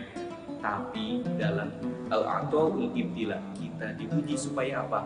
Kita menjadi manusia yang tidak minder, manusia yang terus upgrade diri kita, manusia yang terus memberikan aura positif kepada yang lain dengan al-ata'ul ibtila. Contohnya hadirin sekalian dan Tribuners sekalian, al-ata'ul ibtila itu contohnya adalah seorang guru. Guru tidak mungkin memberikan soal jawaban kepada orang-orang yang memang sifatnya umum, tapi memang ada waktu-waktu termin tertentu. Contoh sedang UTS, UAS, kalau di perkuliahan ini seperti UTS, UAS. Untuk apa ujian itu? Adalah menakar bagaimana siswa mampu mengerjakan soal-soal pembelajaran yang telah disampaikan oleh guru. Kenapa tidak langsung diberikan jawaban? Karena Allah tidak mau manusianya diberikan sesimpel itu, tapi Allah menginginkan hambanya yang ada di dunia, yang ada di bumi, supaya mereka selalu mengupgrade diri. Ketika kita ada ujian, maka kita pasti menjadi manusia yang mencoba untuk sempurna. Baik hadirin Tribuners sekalian, Ramadan ini ada kita bedah yang keempat. Karunia Allah bersifatnya adalah ganjaran yang disebut dengan al-ata'ul jaza. Al-ata'ul jaza itu adalah pemberian Allah berupa upah atau ganjaran, supaya apa? Kita terus diberikan semangat. Kalau Tribuners sekalian semangat dalam Ramadan, maka Allah akan memberikan ganjaran yang setimpal sesuai dengan ibadah yang kita lakukan. Contoh, Tribuners sekalian sedang membangun rumah. Kalau Tribuners membangun rumah, maka pasti ada tukang-tukang di situ. Tukangnya kita ambil contoh ada 5. Tapi yang bekerja hanya ada 3 orang. Coba jawab, Tribuners sekalian. Apakah yang akan digajinya semua 5 atau hanya 3 yang bekerja? Pasti kita berpikir bahwasanya yang akan digaji hanya 3 orang. Siapa? Ialah orang yang mau bekerja. Maka Allah pun sama. Allah akan memberikan karunia-Nya kepada orang-orang yang khusus, kepada orang-orang yang mau bekerja. Maka karunia Allah akan diturunkan kepada manusia yang bersifatnya adalah yang disebut dengan al-'ataul jaza. Itu Allah memberikan karunia-Nya berupa ganjaran, berupa upah. Kepada siapa? Kepada orang-orang yang mau bekerja. Untuk apa? Untuk khalaqul jinna wal insa illa liya'budun. Bahwasanya manusia dan jin itu tidak lain hanya diciptakan untuk beribadah kepada Allah. Bagaimana caranya? Salah satunya adalah Ramadan ini. Ini adalah salah satu ladang kita untuk beribadah dan membuktikan kita sebagai manusia yang berjuang untuk beribadah dan menjadi hamba yang Allah inginkan. Tribuners sekalian, yang terakhir adalah al-'ataul fil akhir.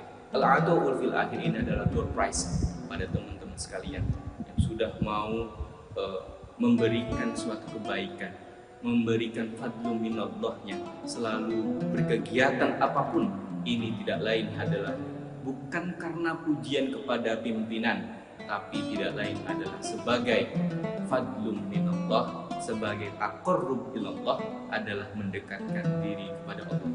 Hadirin dan Tribuners sekalian, dalam pertemuan ini sekali lagi coba kita bedah bagaimana Allah memberikan karunia-Nya kepada manusia agar manusia bisa memahami Allah Maha Adil.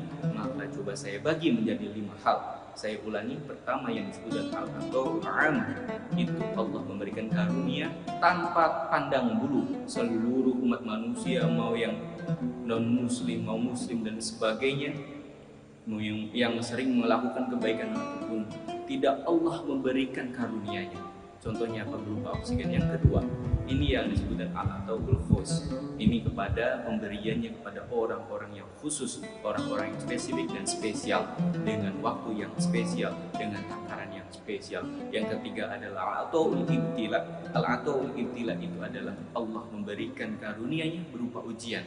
Maka kalau kita sedang diuji oleh Allah bertubi-tubi, kita jangan sampai menyerah, apalagi sampai downgrade. Tapi kita terus upgrade diri kita, kita terus tingkatkan diri kita, effort kita, knowledge kita, jejaring kita, supaya kita menjadi manusia yang berhasil dalam ujian-ujiannya Allah. Kalau sedang menjadikan ujian itu bertubi-tubi, maka itu tidak lain Allah sedang private kita. Allah itu sedang berusaha lebih cinta terhadap kita. Namanya private pasti dengan waktu yang butuh effort yang tinggi, kemudian bertubi-tubi, dan waktunya juga akan menjadi waktu yang lama, ya. Maka tidak butuh waktu yang lama dan akselerasinya pun akan cepat. Maka bersyukurlah bagaimana caranya kita sedang mengadakan ujian dari Allah secara bertubi-tubi. Tidak lain adalah kita selalu bertafakur, selalu bersyukur kepada Allah. Dan yang keempat, al-'ataul jaza. Allah memberikan ganjarannya, Allah memberikan karunia berupa ganjaran kepada orang-orang yang mau bekerja. Dan yang kelima, al-'ataul akhir. Al-'ataul fil akhir itu adalah pemberian karunia Allah kepada di akhir hayat kita, kepada di akhir kita. Untuk apa? Karena Allah sudah menciptakan surga-surga yang sudah ditetapkan oleh Allah. Maka Tribuners sekalian, bersyukurlah kita bertemu dalam bulan Ramadan. Maka berbanyak ibadah kita kepada Allah, berbanyak sholawat kita, berbanyak ngaji kita, berbanyak ibadah kita, sunnah kita lakukan, ngaji kita lakukan. Untuk apa? Menjadikan karunia Allah lebih sempurna turun kepada kita semua. Dan seyogyanya kita akan menjadi upgrade diri, menjadi manusia yang lebih sempurna. Terima kasih. Wallahul muwaffiq ila aqwamit thoriq. Wassalamualaikum warahmatullahi wabarakatuh. Download Tribun. Nashhadu an la ilaha illallah wa nastaghfirullah, nas'aluka ridhaka wal jannah wa na'udzubika min sakhatik sakhatika wan nar. Asyhadu an la ilaha illallah wa nastaghfirullah nas'aluka ridhaka wal jannah wa na'udzubika min sakhatika wan nar. Nashhadu an la ilaha illallah wa nastaghfirullah nas'aluka ridhaka wal jannah wa na'udzubika min sakhatika wan nar. Allahumma innaka afuwun karim tuhibbul afwa fa'fu anna ya karim. Allahumma innaka afuwun karim tuhibbul afwa fa'fu anna ya karim.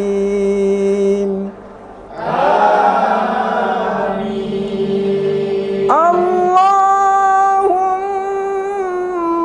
innaka afuwun karim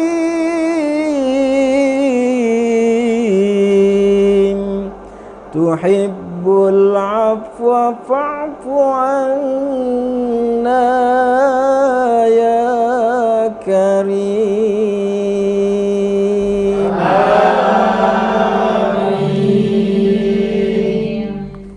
Nashhadu an la ilaha illallah wa nastaghfirullah nas'aluka ridhaka wal jannah wa na'udzubika min sakhatika wan nar.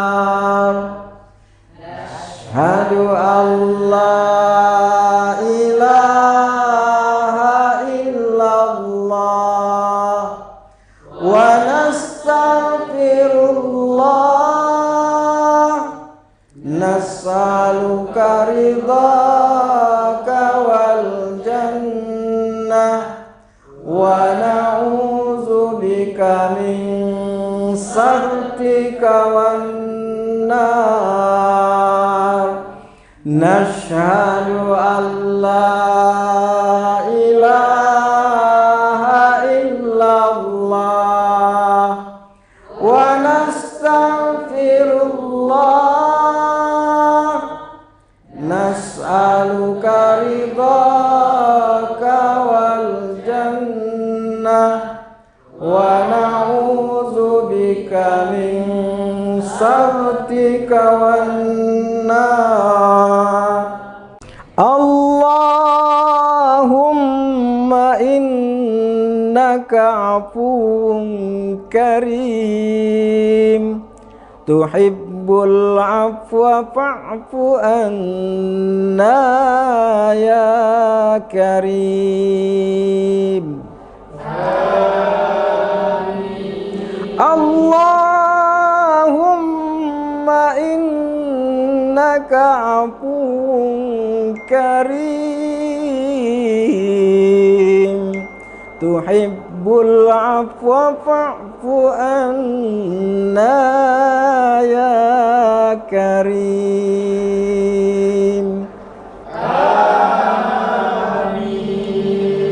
Allahumma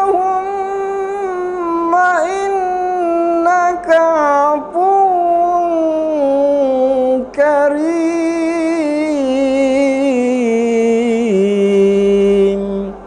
tuhibbul afwa fa'fu anna ya karim.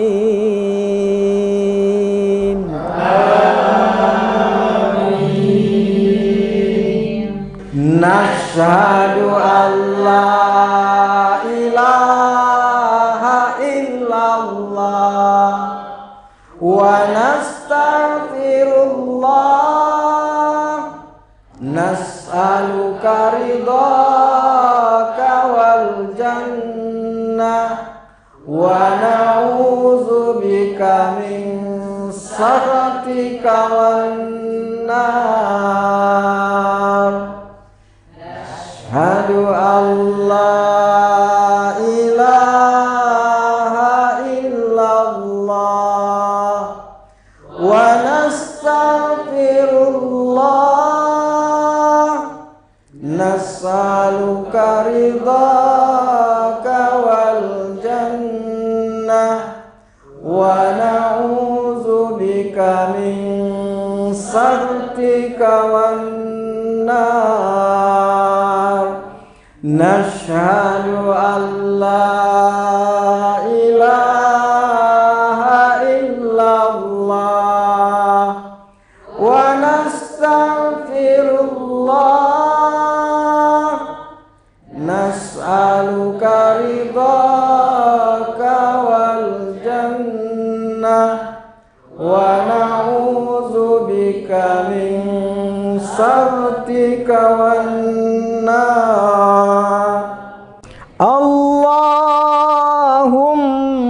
innaka afuwun karim, tuhibbul afwa fa'fu anna ya karim.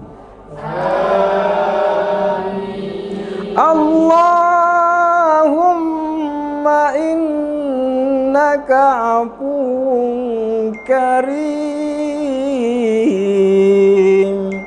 tuhibbul afwa fa'fu anna ya karim.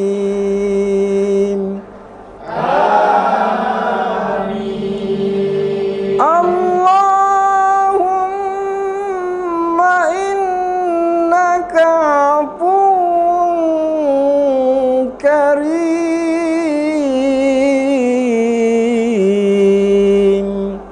tuhibbul afwa fa'fu anna ya karim.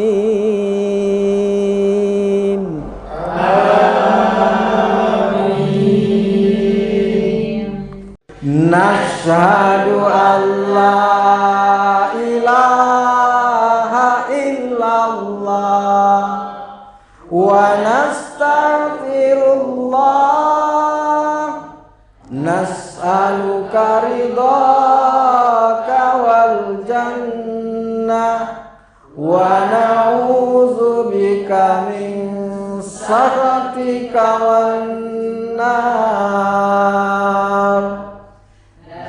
Asyhadu an la ilaha illallah wa nastaghfirullah, nas'aluka ridhaka wal jannah wa na'udzubika min sakhatika wan nar.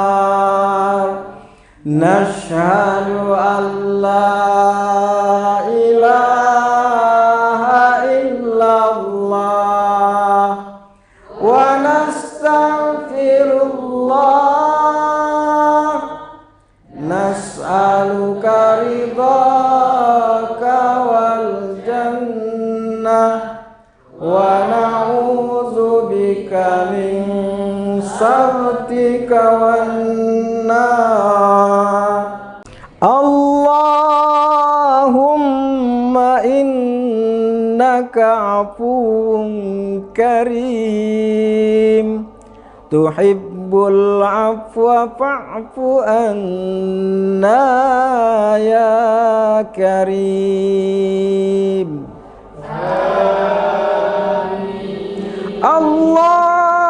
اللهم إنك عفو كريم تحب العفو فاعف عنا يا كريم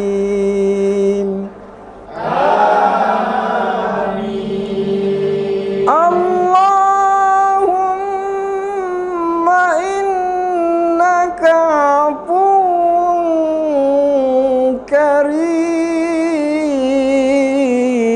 كريم تحب العفو فاعف عنا يا كريم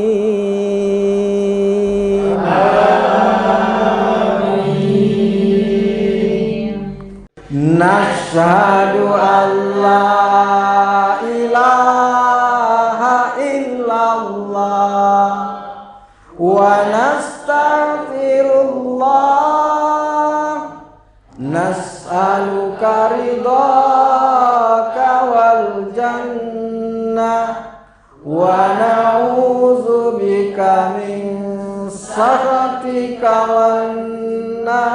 والنار أشهد أن لا إله إلا الله ونستغفر الله نسألك رضاك والجنة ونعوذ بك من سخطك والنار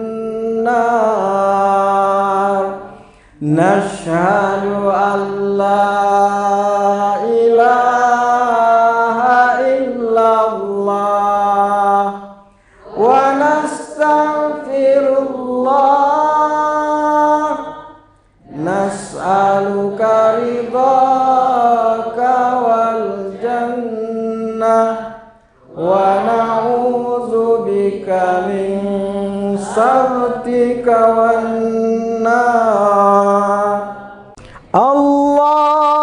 اللهم إنك عفو كريم تحب العفو فاعف عنا يا كريم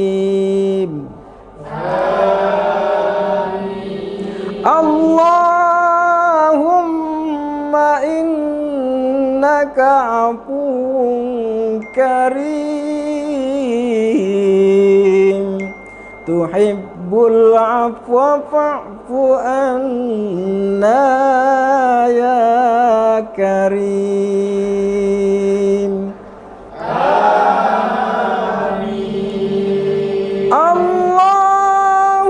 اللهم إنك عفو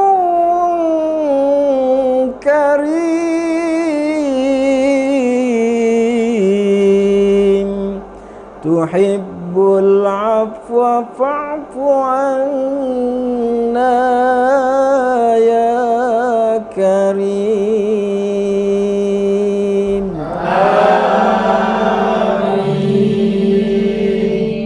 نشهد أن لا إله إلا الله ونستغفر الله نسألك رضاك والجنة ونعوذ بك من سخطك والنار أشهد أن لا إله إلا الله ونستغفر الله نسألك رضاك والجنة ونعوذ بك من سخطك والنار nashhadu an la ilaha illallah wa nastaghfirullah nas'aluka ridhaka wal jannah wa na'udzubika min sakhatika wan nar. Allahumma innaka afuwun karim tuhibbul afwa fa'fu anna ya karim. Allahumma innaka afuwun karim tuhibbul afwa fa'fu anna ya karim.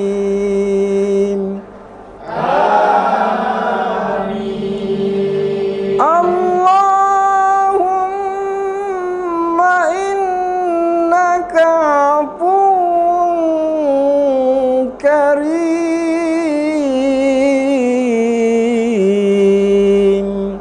tuhibbul afwa fa'fu anna ya karim.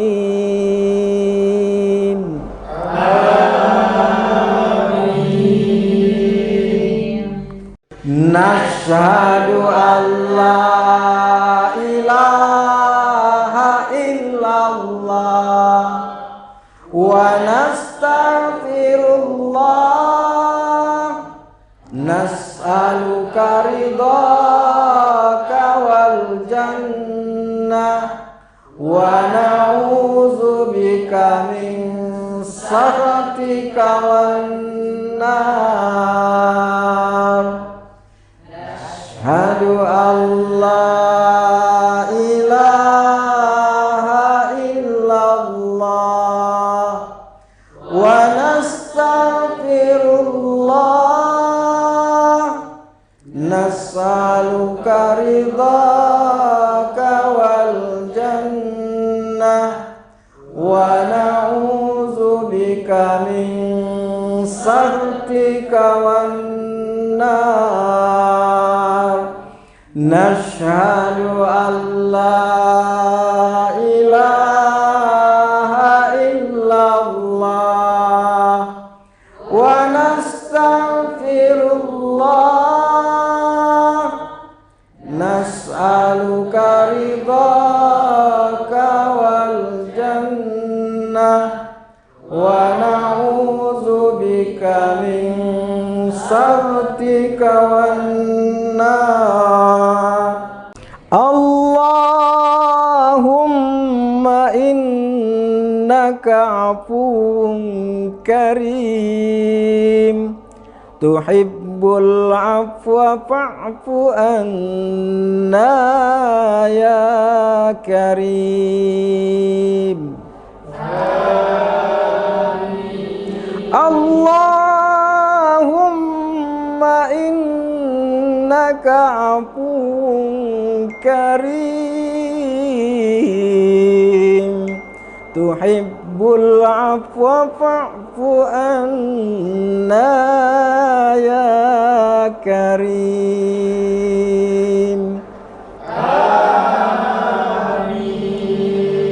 Allahumma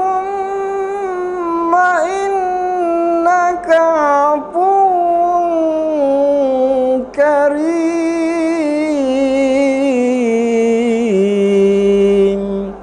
tuhibbul afwa fa'fu anna ya karim.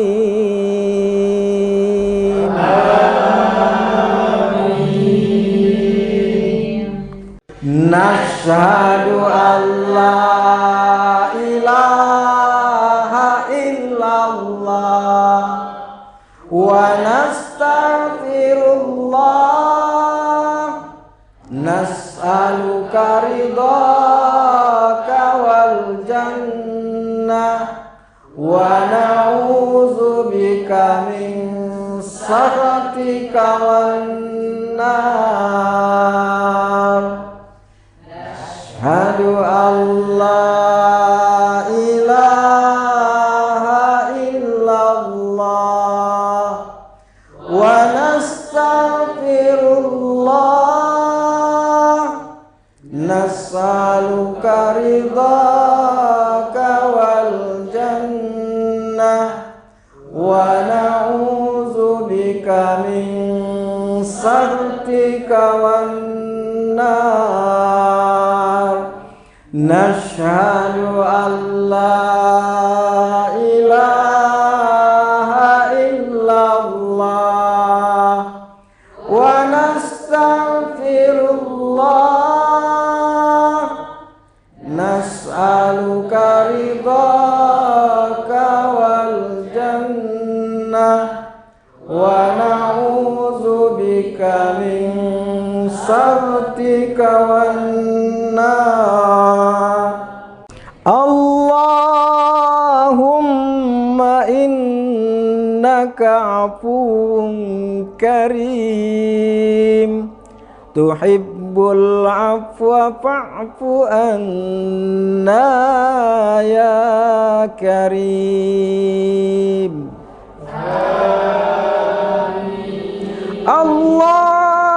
Allahumma innaka afuwun karim tuhibbul afwa fa'fu anna ya karim.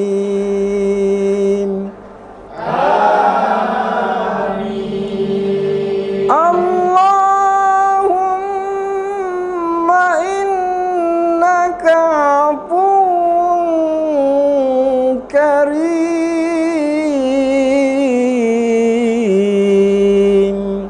tuhibbul afwa fa'fu anna ya karim.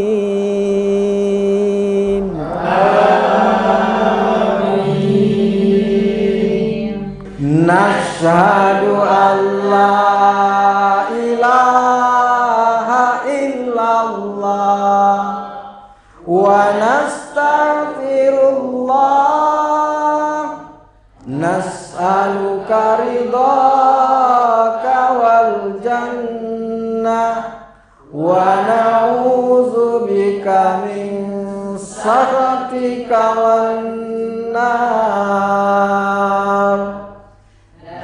Asyhadu an la ilaha illallah wa nastaghfirullah nas'aluka ridhaka wal jannah wa na'udzubika min sakhatika wan nar.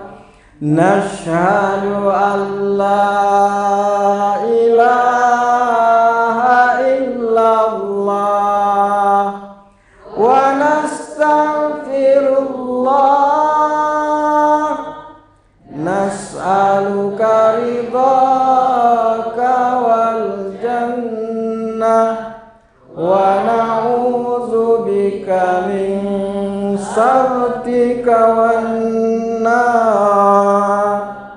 Allahumma innaka afuwun karim tuhibbul afwa fa'fu anna ya karim.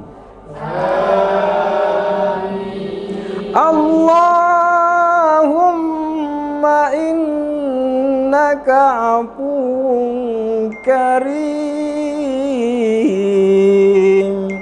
tuhibbul afwa fa'fu anna ya karim. Amin.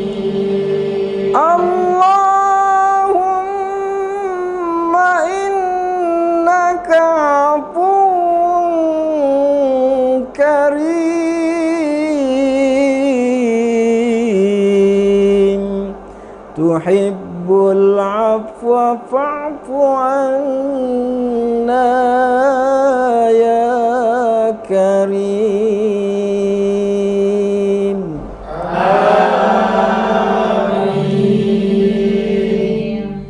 Nashhadu an la ilaha illallah wa nastaghfirullah, nas'aluka ridhaka wal jannah wa na'udzubika min sakhatika wan nar. Asyhadu an la ilaha illallah wa nastaghfirullah, nas'aluka ridhaka wal jannah wa na'udzubika min sakhatika wan nar. Nashhadu an la ilaha illallah wa nastaghfirullah, nas'aluka ridhaka wal jannah wa na'udzubika min sakhatika wan nar. Allahumma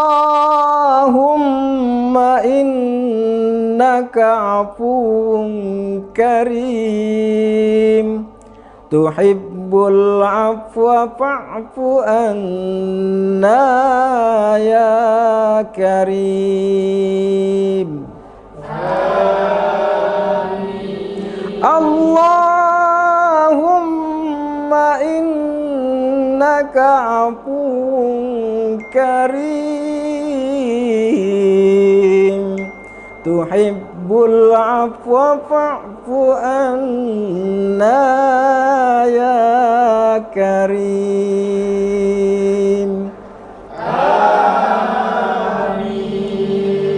Allahumma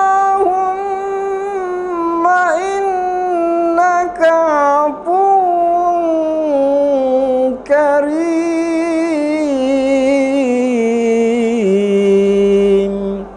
tuhibbul afwa fa'fu anna ya karim.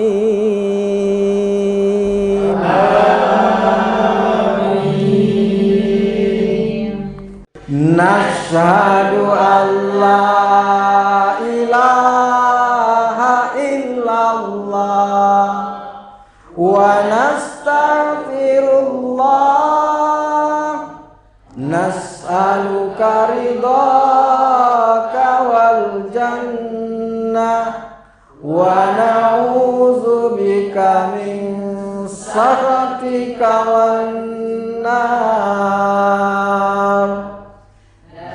Asyhadu an la ilaha illallah wa nastaghfirullah, nas'aluka ridhaka wal jannah wa na'udzubika min sakhatika wan nar. Nashhadu an la ilaha illallah wa nastaghfirullah, nas'aluka ridhaka wal jannah wa na'udzubika min sakhatika wan nar. Allahumma innaka afuwun karim, tuhibbul afwa fa'fu anna ya كريم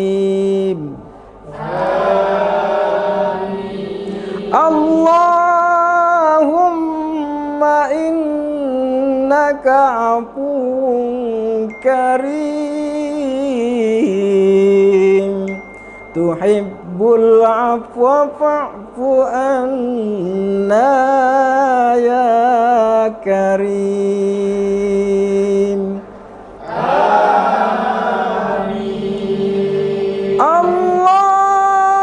اللهم إنك عفو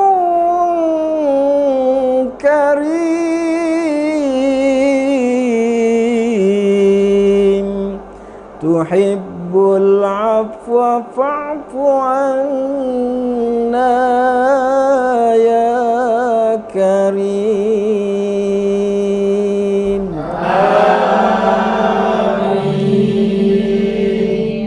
نشهد أن لا إله إلا الله ونستغفر الله نسألك رضاك والجنة ونعوذ بك من سخطك والنار أشهد أن لا إله إلا الله ونستغفر الله نسألك رضاك والجنة ونعوذ بك من سخطك والنار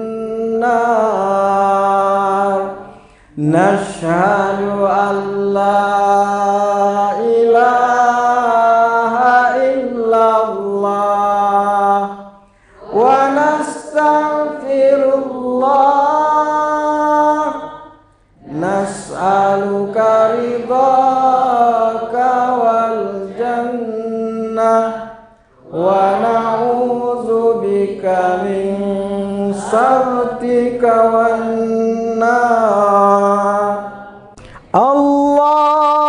اللهم إنك عفو كريم تحب العفو فاعف عنا يا كريم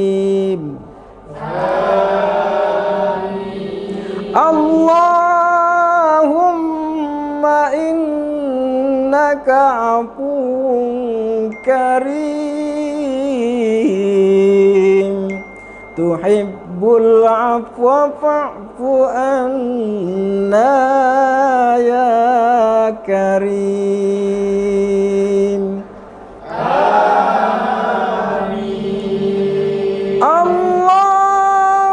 اللهم إنك عفو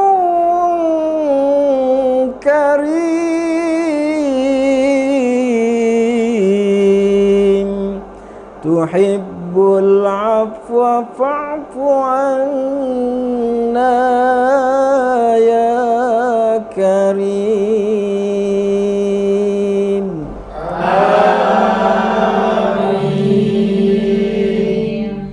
نشهد أن لا إله إلا الله ونستغفر الله نسألك رضاك والجنة ونعوذ بك من سخطك والنار أشهد أن لا إله إلا الله ونستغفر اللهم لك سمنا وعلى رزقك أفطرنا ذهب الدمع وابتلت العروق وثبت الأجر إن شاء الله.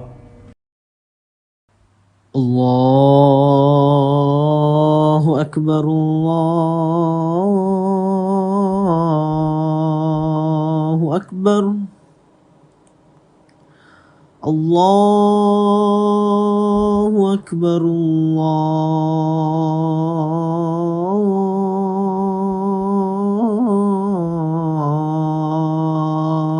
الله أكبر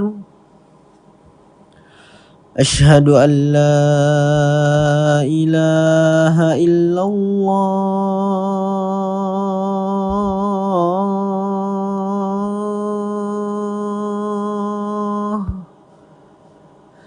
أشهد أن لا إله إلا الله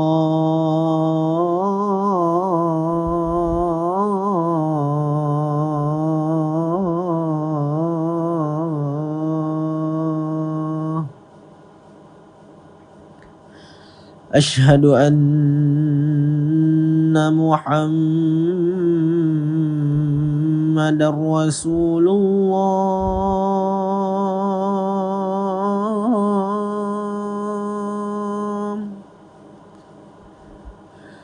أشهد أن محمد رسول الله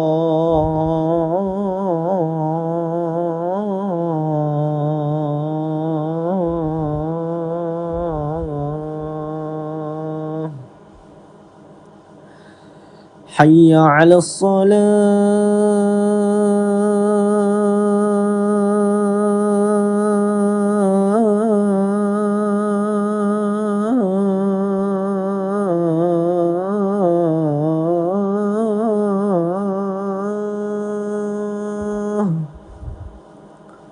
حي على الصلاة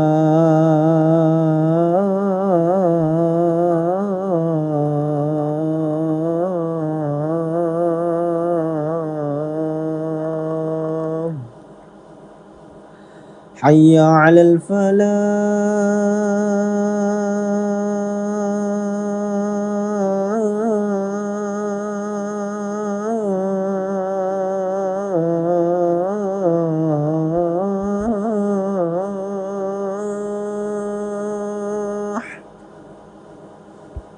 حي على الفلاح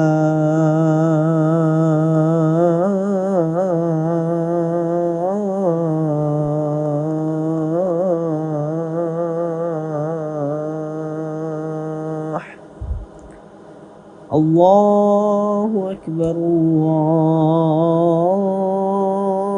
الله أكبر لا إله إلا الله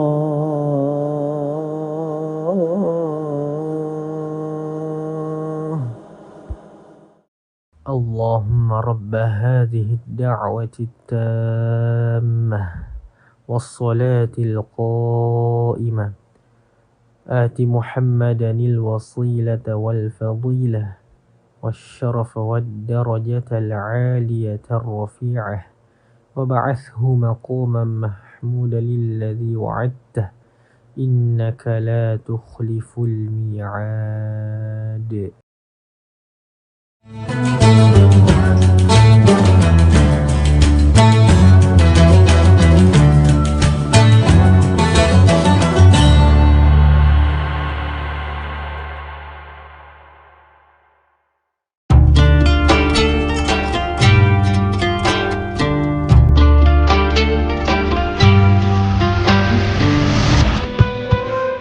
Syukur alhamdulillah.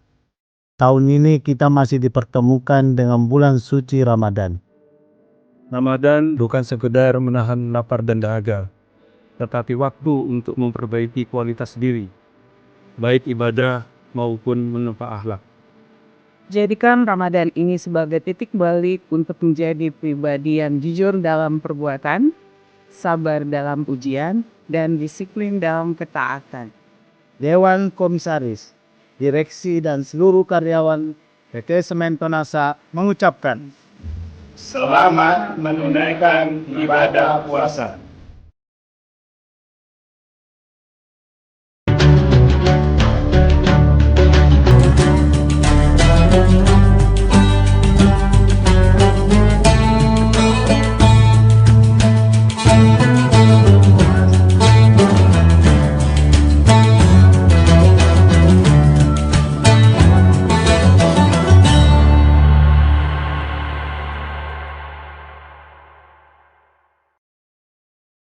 Assalamualaikum warahmatullahi wabarakatuh. Tribuners, seperti apa kabar Anda di puasa hari ini? Senang sekali tentunya saya Ilu dapat kembali menyapa Tribuners kali ini dalam program Syiar Ramadan yang spesial ditayangkan di Tribun Timur, mata lokal menjangkau Indonesia. Tema kita pada hari ini terkait dengan puasa lisan dan jempol di era media sosial. Dan di bulan suci Ramadan ini ternyata kita tidak hanya menahan lapar, haus, dan juga nafsu kita, tetapi perlu untuk menahan jari-jari kita di era media sosial saat ini. Untuk membahas hal itu, kita sudah bersama dengan narasumber kita, ada Bapak Ustadz Kiai Haji Sabarudin LC yang sudah menemani kita di studio hari ini. Assalamualaikum Pak Ustadz. Waalaikumsalam warahmatullahi wabarakatuh. Baik, kabarnya bagaimana? Alhamdulillah. Alhamdulillah baik. Dan Pak Ustadz, ini kita dengan tema puasa lisan dan jempol di era media sosial. Seperti yang kita tahu bahwa media sosial itu ya bisa kita bilang setiap hari ada konflik di dalamnya begitu. Baik itu mungkin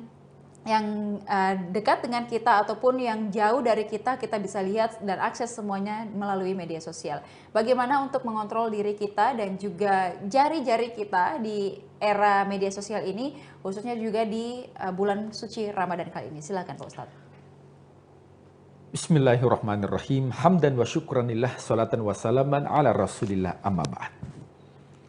Ya, saya sampaikan kepada Tribuners dengan sebuah hadis dari Rasulullah SAW bahwa barang siapa yang berpuasa akan tetapi tidak meninggalkan ucapan-ucapan yang kurang baik, tidak meninggalkan dusta, maka Allah tidak butuh kepada makan dan minumnya. Artinya, di sisi Allah Subhanahu wa Ta'ala itu akan sia-sia. Maka Rasulullah mengatakan betapa banyak orang yang berpuasa tidak mendapatkan apa-apa. Ya, illal ju'i wal atash, kecuali lapar dan dahaga. Tentunya Tribuners, kita berharap bahwa puasa kita tahun ini itu bukan hanya puasa dari makan, puasa dari minum, akan tetapi lebih dari itu bagaimana menjadikan puasa kita ini sebagai puasa yang berkualitas, mendapatkan pahala di sisi Allah Subhanahu wa Ta'ala. Ya, dalam diri kita tentunya di era sekarang ini dua hal yang bisa mendatangkan kebaikan dan juga bisa mendatangkan keburukan. Jadi diibaratkan ini pisau bermata dua. Tergantung kita gunakan, ada positifnya, ada negatifnya. Yang mana itu? Yaitu ucapan kita, lisan kita, kemudian yang kedua adalah jempol kita. Karena ini yang sering kita gunakan dalam bermedia sosial. Nah, terkait dengan yang pertama adalah lisan. Lisan kita ini ya, tentu kita harus jaga.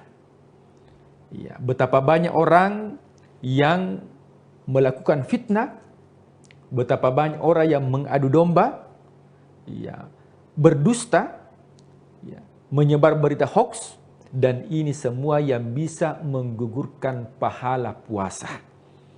Jadi meskipun ya kita mengomentari dengan ucapan jikalau itu menyebarkan fitnah, maka itu bisa menggugurkan pahala puasa kita. Nah, apa tipsnya supaya kita bisa terhindar? Yang pertama adalah tabayyun. Ya, apa itu tabayyun? Verifikasi. Dalam Al-Quran dikatakan, in ja'akum fasikum binaba'in fatabayyanu. Jikalau ada berita yang sampai kepadamu, maka yang pertama yang harus dilakukan adalah tabayyun terlebih dahulu. Harus verifikasi kebenarannya. Nah, karena kita lihat sekarang terkadang ada informasi yang kita teruskan ya kepada orang lain tanpa kita harus baca. Padahal ini ada ancaman dari Rasulullah SAW, dikatakan orang yang akan dimasukkan ke dalam neraka. Ini ancamannya luar biasa. Ya, di neraka mana itu? Neraka yang paling dasar, yaitu orang yang senantiasa menyebarkan berita kebohongan. Nah, jadi dia share ya sebelum dia betul-betul verifikasi apakah itu benar apa tidak. Maka kita harus berhati-hati menggunakan lisan kita dan juga menggunakan jempol kita. Nah, kemudian yang kedua adalah itu berpikir sebelum bertindak. Ya, jadi kita harus berpikir terlebih dahulu, apakah yang ingin saya sampaikan ini memberikan manfaat, justru memberikan mudarat. Apakah yang harus saya share ini dengan menggunakan jempol, baik itu komentar dengan menggunakan jempol, apakah sudah difikirkan bagaimana manfaatnya. Jangan sampai mudaratnya jauh lebih besar dibandingkan manfaatnya. Kemudian yang ketiga adalah kita menghindari yang dinamakan dengan overthinking atau prasangka buruk. Ya, terkadang ada sesuatu postingan yang diposting kemudian kita langsung berprasangka buruk. Akhirnya kita mengomentari padahal sebenarnya tidak seperti apa yang kita. Makanya sebuah ungkapan mengatakan bahwa jikalau ingin mengomentari sesuatu harus memikirkan 100 kali kemudian mengomentari 1 kali. Nah, ini cara supaya betul-betul kita terjaga dari mengaplikasikan lisan kita dan juga jempol kita dengan melakukan berinteraksi dengan media sosial. Nah, kemudian selanjutnya adalah sesuatu yang kita lakukan itu akan dicatat oleh Allah Subhanahu wa taala. Nah, jadi dalam diri kita ini ada raqibun atid, ada pencatat amal kebaikan, ada juga pencatat amal keburukan. Kapan sesuatu itu sudah dikeluarkan, maka itu bukan lagi milik kita. Ketika ucapan ada yang diucapkan, maka itu bukan milik kita. Ketika ada tulisan yang sudah diposting, maka itu juga bukan milik kita. Artinya apalagi kalau sudah di-share dari beberapa tempat dan sebagainya. Makanya perlu dipahami bersama bahwa setiap apa yang diucapkan, setiap apa yang ditulis, itu ada catatan amalnya di sisi Allah Subhanahu wa taala. Nah, di akhirat nanti ketika manusia sudah berada di alam barzakh, maka dikatakan dalam Al-Qur'an, al-yauma nakhtimu ala afwahihim. Iya. Lisan ini, mulut ini akan ditutup. Wa tukallimuna aydihim, dan tangan akan berbicara. Wa tashhadu arjuluhum, dan kaki akan bersaksi. Jadi anggota tubuh kita itu akan bersaksi. Ya, bukan lagi mulut yang bersaksi, tapi yang bersaksi itu adalah tangan kita, di antaranya adalah jempol kita. Dia akan bersaksi bahwa apa yang dulu dilakukan di dunia, nah, itu akan memberikan persaksian nanti di akhirat. Nah, kemudian tentunya kita mengaktifkan bahwa media ini dijadikan sebagai sarana pahala. Jadi tidak menjadi masalah kita berinteraksi dengan media sosial, akan tetapi media sosial itu dijadikan sebagai ladang pahala atau ladang kebaikan. Karena saat sekarang ini semua kita berinteraksi dengan media sosial. Nah, bagaimana media sosial itu bisa menjadi ladang pahala bagi kita, baik itu dengan video pendek dan sebagainya, itu bisa kita gunakan pesan keagamaan, kemudian menulis dengan tulisan kebaikan, kemudian kita share, maka itu akan berpahala di sisi Allah Subhanahu wa taala. Para ulama terdahulu, kenapa bisa terkenal Imam Bukhari, Imam Muslim, Imam Syafi'i? Karena meninggalkan 2 hal. Yang pertama, meninggalkan murid, dan yang kedua, meninggalkan karya. Dan media sosial bisa menjadi wadah kebaikan untuk meninggalkan tulisan-tulisan atau pesan-pesan keagamaan, dan itu akan abadi selama kita berinteraksi dengan dunia digital. Wallahu a'lam bishawab. Ya baik, jadi dalam bermedia sosial terutama di bulan suci Ramadan kali ini, hendaknya kita menggunakan media sosial itu sebagai wadah ataupun juga media untuk berdakwah ya Pak Ustadz ya, dan juga sharing apapun itu yang menjadi kebaikan, yang juga menjadi ilmu ataupun juga pahala bagi kita semua. Semoga kita terus bisa menahan diri begitu selama bulan suci Ramadan, bahkan setelah bulan suci Ramadan pun kita juga seyogianya bisa menerapkan hal tersebut. Lalu kemudian Pak Ustadz, di bulan suci Ramadan ini kan yang sebenarnya yang paling susah juga ini selain menahan hawa nafsu, lapar dan haus, media sosial ini juga yang paling susah untuk kita tahan diri kita untuk tidak memberikan ujaran kebencian dan lain sebagainya. Nah, mungkin ada tips tidak supaya kita bisa tetap khusyuk beribadah tetapi juga bisa tetap update dengan informasi terbaru? Silakan. Ya. Nah, tentunya berinteraksi dengan media sosial itu kan hukumnya mubah. Ya. Artinya dibolehkan. Karena segala sesuatu pasti akan ada manfaat, ada mudaratnya. Nah, kita melihat bahwa Ya, memang kita terkadang butuh yang namanya media sosial. Oleh sebab itu, kita lihat skala prioritas. Jadi ada timing khusus yang mana kita memang fokus untuk beribadah. Jadi jangan ketika kita sudah mengatakan Allahu Akbar, Allah Maha Besar, masih kita ingat apa yang ada di HP. Nah, jadi kita menyesuaikan bahwa diberikan proporsionalnya bahwa ketika kita beribadah kepada Allah, maka tentunya urusan dunia itu kita tinggalkan. Ketika kita sudah melakukan ibadah sholat atau membaca Al-Quran, maka tentunya kita kesampingkan dulu hal-hal yang bisa mengganggu. Nah, adapun ketika kita bermedia sosial, tentunya digunakan sebaik mungkin, bijak dalam menggunakan media sosial, karena pasti akan ada ya keburukan dampak negatif, demikian halnya dampak positif. Sehingga kita tinggal melihat bijak menggunakan media sosial, maka insya Allah kalaupun diniatkan sebagai ibadah, melihat misalnya syiar Ramadan itu bagian daripada ibadah atau syiar-syiar yang lain yang memberikan manfaat bagi orang banyak, karena memang tujuan hidup kita adalah khairun nas anfa'ahum linnas, sebaik-baik manusia yang memberikan manfaat. Nah, kita lihat boleh jadi media sosial ini ya penemunya mungkin bukan orang yang sekeyakinan dengan kita, akan tetapi memberikan wadah kepada kita untuk memberikan manfaat terhadap sesama, maka tidak menjadi masalah kita gunakan, akan tetapi prinsipnya adalah bagaimana kita bijak menggunakan media sosial, dan yang paling terpenting adalah ada skala prioritas. Ketika kita sudah masuk ke ranah ibadah, maka selain daripada Allahu Akbar itu kita tinggalkan, karena jangan sampai kita menduakan Allah dalam beribadah. Iya, baik. Jadi ini menjadi media yang sebenarnya untuk memanfaatkannya itu balik lagi ke diri kita sendiri, Pak Ustadz ya. Kalau orang dulu mungkin untuk menyebarkan ajaran agama, menyebarkan ilmu-ilmu ataupun juga seluruh hal yang dituliskan dalam Al-Quran itu harus berpindah dari satu tempat ke tempat yang lainnya.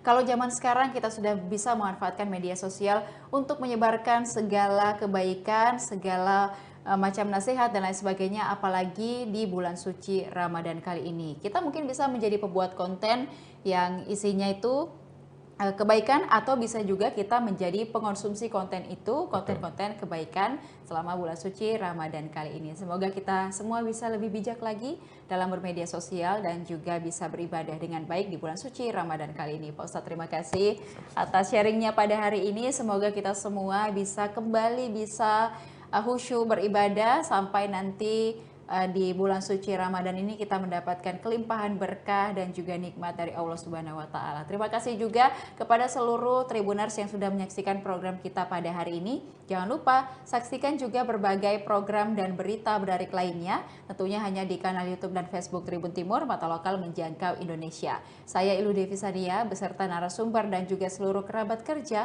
pamit undur diri. Terima kasih. Wassalamualaikum warahmatullahi wabarakatuh. Waalaikumsalam warahmatullahi wabarakatuh.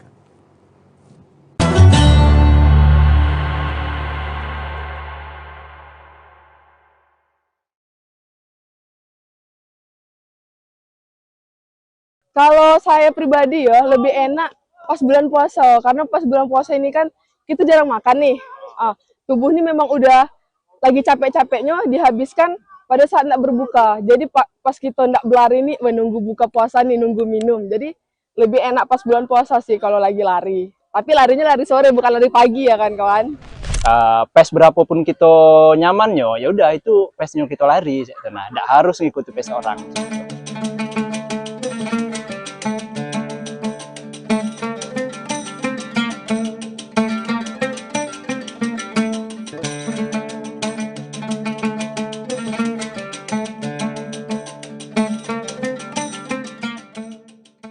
Ngabuburit sehat di Stadion Semarak Bengkulu, olahraga sore bikin tetap bugar di bulan puasa.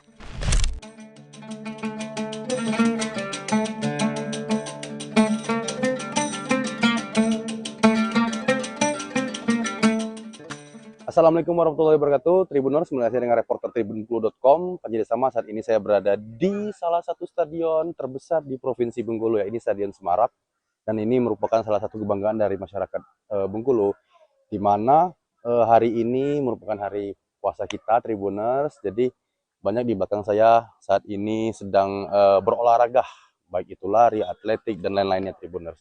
Jadi teman-teman ini menghabiskan waktu sebelum akhirnya berbuka puasa nanti maghrib, mereka mengisi aktivitas mereka dengan berolahraga dengan kesehatan.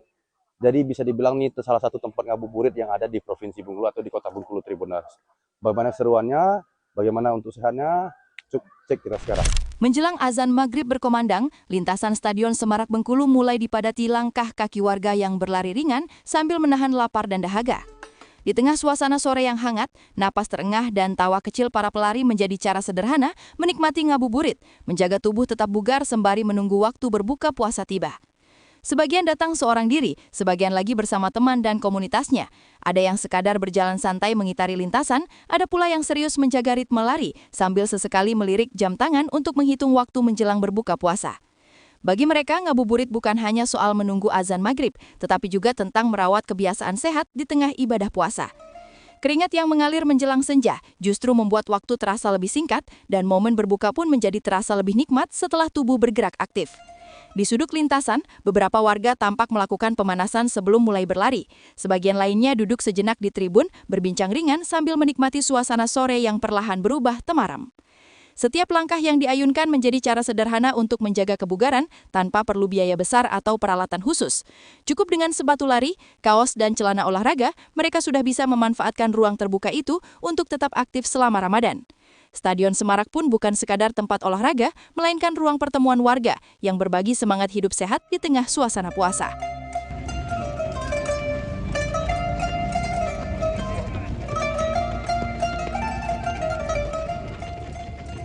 Stadion terbesar di Bengkulu. Stadion Semarak Bengkulu berada di Jalan Cendana, Kelurahan Sawah Lebar Baru, Kecamatan Ratu Agung Baru, Kota Bengkulu. Fasilitas olahraga ini menjadi salah satu ikon sekaligus stadion terbesar di Provinsi Bengkulu. Setiap sore menjelang maghrib, stadion ini memang selalu ramai dikunjungi masyarakat, mulai dari anak muda hingga orang dewasa. Mereka datang untuk menghabiskan waktu sore dengan berolahraga. Olahraga yang dilakukan pun beragam, mulai dari lari, jalan santai hingga latihan kebugaran. Salah satu warga yang rutin menghabiskan waktu sore di Stadion Semarak adalah Andesta Saputra. Ia kerap datang ke stadion untuk berolahraga. Karena kebiasaannya memang kalau lagi tidak puasa ya, biasanya memang lari kalau tidak pagi sore. Nah kebetulan kalau bulan puasa ini sedikit diubah aktivitasnya. Lebih lari sore, lari santai kan, easy run sekitar 5 kilo. Pas jadi waktunya setelah lari, itu kan tinggal nunggu sebentar untuk waktu kita buka puasa. Kalau lebih berat atau tidaknya menjalankan ibadah puasa itu sebenarnya sama aja sih ya. Cuma memang kan tantangannya kalau kita lari di bulan puasa ini menahan dahaga itu yang lebih maksimal lah, nah, lebih ekstra menahan dahaga karena kan kita lari itu kan berkeringat, mengeluarkan cairan tubuh. Nah harusnya kan kita hidrasi, harus minum. Nah solusinya pada saat nanti buka puasa ya harus cukup minum air putih. Ya, harus cukup cairan lah ya. Oh, kalau itu kondisional ya. Kalau misalnya orang rumah kita lagi masak kan, kita tidak belanja cek tenang. Cuma kalau misalnya di rumah lagi tidak ini, ya otomatis kita belanja. Atau kalau kita lari ini kan biasanya ada keinginan, oh, lah selesai lari ini buku lah, caknya enak sih minum es dogan, caknya enak sih minum itu. Nah biasanya sih cak itu. Kita sambil lari itu kadang mikirkan enaknya buku apa lah. Nah cak itu, ya. Oh ya, kalau intensitas lari, kalau biasanya, kalau tidak puasa itu kan minimal kalau saya pribadi itu perharinya itu biasanya lari pagi itu 10 kilo. Nah, cuma kalau puasa ini intensitasnya memang kita turunkan. Paling cukup 5 kilo aja sih per hari. Dan itu tidak setiap hari sih larinya. Biasanya kalau hari biasa itu kan dalam seminggu itu larinya 6 hari. Seharinya rest, istirahat kan. Nah, kalau ini mungkin sekitar 4 hari larinya. Intensitas juga paling 5 kilo. Kalau dapat 10 kilo itu kayaknya akhir-akhir kelak sih. Lah anak lebaran, caknya kan puasa lah biasa kan. Cak itu. Mungkin dicoba 10 kilo. Oh iya, kalau untuk di bulan puasa sih sebenarnya kalau kawan-kawan yang ndak olahraga ya, lari atau apapun itu, sebenarnya ndak usah takut sih. Tergantung kita memanage tubuh kita ya, mencukupi kebutuhan proteinnya, karbohidratnya, vitaminnya, dan yang pentingnya kan cairan, itu kan. Jadi kalau lari kita cukup ya, bukan berlebihan, insya Allah badan kita aman sih. Karena kalau lari ini sih, kalau saya pribadi itu kan mendengarkan badan gitu, jadi tidak bisa dipaksakan. Kalau misalnya napas kita tidak sanggup lagi ya sudah, berarti kita harus jalan atau harus berhenti. Dan lari itu tidak harus selalu kencang. Itu kadang PES berapapun kita nyamannya, ya udah itu PES-nya kita lari. Nah, tidak harus ngikuti PES orang. Jadi untuk kawan-kawan yang nak mulai gerak, yang nak lari, ya udah coba aja. Dari jalan aja dulu udah cukup. Hal senada disampaikan Yevi Melinda Putri. Ia bersama komunitasnya kerap berolahraga di stadion untuk menghabiskan waktu sore. Menurutnya, Stadion Semarak cocok untuk mengisi waktu menjelang buka puasa saat bulan Ramadan. Selain itu, olahraga sore di bulan Ramadan juga membuat tubuh lebih bugar meski di bulan puasa. Kalau saya pribadi ya, lebih enak pas bulan puasa. Karena pas bulan puasa ini kan kita jarang makan nih. Tubuh ini memang udah lagi capek-capeknya dihabiskan pada saat nak berbuka. Jadi pas kita nak berlari nih, menunggu buka puasa nih, nunggu minum. Jadi lebih enak pas bulan puasa sih kalau lagi lari. Tapi larinya lari sore, bukan lari pagi ya kan kawan. Ngapa saya memilih olahraga lari di saat menunggu berbuka puasa? Kalau ngabuburit saat lari ini, apalagi 1 jam sebelum lari, itu terasa, waktu tidak terasa. Olahraga pun kita lebih bermanfaat, bulan puasa lebih bermanfaat, olahraga ringan. Kalau kita menunggu di lapangan, tidak akan terasa pada saat bulan puasa. Jadi lebih enjoy aja sih sebenarnya. Sport pada saat lari, kalau kita bulan puasa ya, kalau mau lari setelah berbuka, itu kita juga enak larinya di Blungguk Point. Tuh, Blungguk Point tuh seru juga lari malam. Nah, kalau kita mau lari sore di pantai juga boleh. Di stadion juga terbuka untuk umum. Oh iya, kalau kita untuk bulan puasa yang pasti utama itu jaga pola makan. Tidur kita dijaga juga, lebih banyak minum. Jangan makan gorengan. Boleh makan gorengan tapi jangan berlebihan, sama minum es juga boleh tapi jangan berlebihan. Itu aja sih.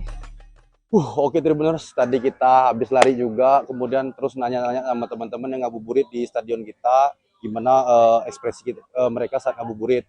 Nah, jadi Tribuners, sekian dari saya, laporan reporter tribunbengkulu.com, penjadi sama. Kemudian tulis kolom komentar ya, bagaimana ngabuburit kalian di tempat kalian berada. Terima kasih, sampai jumpa.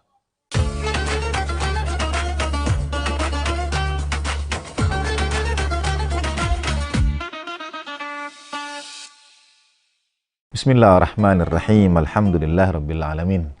Assalamualaikum ayuhan nabiyyu wa rahmatullahi wabarakatuh. Assalamualaikum wa ala ibadillahis salihin. Assalamualaikum warahmatullahi wabarakatuh. Asyhadu an la ilaha illallah wahdahu la syarikalah wa asyhadu anna sayyidana wa maulana Muhammadan abduhu wa rasuluh. Allahumma salli wa sallim wa barik ala sayyidina Muhammad wa ali sayyidina Muhammad wa ajil farajahu. Tribuners, selamat menunaikan ibadah pada hari-hari penuh berkah di bulan suci Ramadan.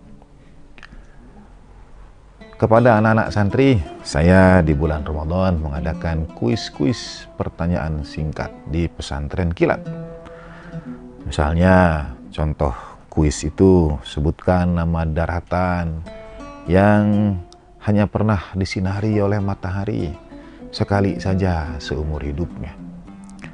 Anak-anak akan mencoba menyebutkan berbagai macam jawaban, misalnya Antartika kah, atau padang pasir kah. Ada juga yang mengatakan misalnya tanah makam, kuburan, dan sebagainya. Tanah makam sangat mungkin digali kembali, dapat sinar matahari lagi. Sebenarnya jawabannya adalah tanah atau daratan yang dilalui oleh kafilah Nabiullah Musa alaihissalam ketika laut dibelah itu. Berlari dari kejaran Fir'aun dan bala tentaranya, laut dibelah, dan Nabi Musa berjalan bersama Bani Israel melalui celah di antara lautan yang terbelah. Itu daratan yang setelah itu samudra tertutup kembali dan tidak pernah disinari matahari selama-lamanya. Nah, dalam rangkaian kuis seperti itu, pertanyaan seperti itu, di bulan suci Ramadan ada pertanyaan juga. Puasa seperti apa yang pada puasa itu kita boleh menikmati makan dan boleh menikmati minum? Jawabannya sebetulnya, untuk sampai pada jawaban itu izinkan saya mengantarkannya dengan sebuah kisah. Orang tua saya, ayah saya studi di Australia untuk mengambil S3 dan beasiswa belum cair. Kami sekeluarga sangat berada dalam keterbatasan dengan berbagai pembiayaan dan sebagainya, kami merasakan ujian kehidupan. Begitu rupa sampai tabungan terakhir anak adik bungsu kami itu dipecahkan untuk mempertahankan keberlangsungan hidup kami di sana. Di tanah air, bapak itu punya satu kendaraan, mobil. Berbincang dengan keluarga, mau kita jual saja. Dan pada saat sudah niat mau dijual, mobil itu dipakai, dipinjam, tiba-tiba di jalan tol ada truk yang membawa gelondongan kayu, rantainya lepas, menghantam mobil itu, hancur, tak tersisa tinggal rangka besi saja. Kemudian Allahyarham mengatakan, Allahyarham ayahanda saya mengatakan, memang kita ini kadang-kadang kalau sudah diuji, dicoba, seperti terasanya itu beruntun. Mau dijadikan jalan keluar, malah jadi cobaan berikutnya. Lalu Bapak, waktu bulan Ramadan, membaca Al-Quran dan sampai pada surat Maryam. Ketika Allah SWT mengisahkan Nabiullah Zakaria yang diuji Allah Ta'ala dengan berbagai cobaan. Satu di antara ujian Allah Ta'ala pada Nabi Zakaria adalah beliau belum beroleh keturunan. Sampai Nabi Zakarianya sudah sepuh, sampai rambut beliau beruban, punggung sudah renta, ruku membungkuk. Nabi Zakaria tidak henti berdoa kepada Allah Ta'ala, tidak putus asa berdoa. Kemudian Allah Ta'ala karuniakan jawaban. Nabi Zakaria akan beroleh seorang putra. Dan Nabi Zakaria kemudian bertanya kepada Allah Subhanahu wa Ta'ala, ini surah Maryam ayat ke-10. A'udzubillahi minasyaitonirrajim. Qala rabbi ij'alli ayah. Ya Allah, jadikan bagiku tanda. Kemudian Allah Ta'ala sampaikan, qala ayatuka alla tukalliman nasa thalatha layalin sawiyya. Tanda untukmu itu adalah engkau tidak berbicara dengan manusia 3 hari lamanya. Nah, ini yang sering disebut dengan puasa bicara. Puasa yang kita boleh makan, kita boleh minum, tapi yang kita tahan lidah kita, yang kita tahan lisan kita. Kita ini, saudara sekalian, Tribuners rahimakumullah, adalah orang-orang yang punya berbagai macam permasalahan hidup. Ada banyak hal yang memenuhi isi pikiran kita, menghimpit rongga dada kita. Dan Allah Ta'ala sebetulnya ajarkan melalui kisah Nabi Zakaria ini. Beliau yang berharap ingin punya putra, ingin punya keturunan, bertahun-tahun tidak kunjung memperolehnya. Allah Ta'ala kemudian dalam tanda petik ajarkan, mulailah dengan tidak berbicara pada manusia. Illa romza dalam ayat Al-Quran yang lain, kecuali dengan tanda saja. Ini menarik. Dalam lanjutan ayat berikutnya yang mengisahkan tentang Sayyidatina Maryam salamullah alaiha, ketika Siti Maryam, ibunda Nabiullah Isa alaihissalatu wassalam itu, kalau kuis berikutnya ya dalam pesantren kilat adalah sebutkan 5 ciptaan Tuhan yang terlahir dalam keajaiban. Misalnya Nabi Adam alaihissalam lahir tanpa ayah dan ibu. Kemudian ada Nabi Isa alaihissalam yang lahir tanpa kehadiran ayah. Nah, suatu saat datang malaikat yang menemui Siti Maryam salamullah alaiha, menyampaikan bahwa ia adalah hamba utusan Allah Subhanahu wa Ta'ala. Lalu ketika melahirkan Nabi Isa itu, karena akan menghadapi juga cobaan, jadi Nabi Zakaria punya permintaan yang lama tidak kunjung dekat dengan pemenuhan. Kemudian Siti Maryam akan berhadapan dengan masalah ia beroleh putra tanpa seorang suami. Ia beroleh putra yang tidak ada ayahnya.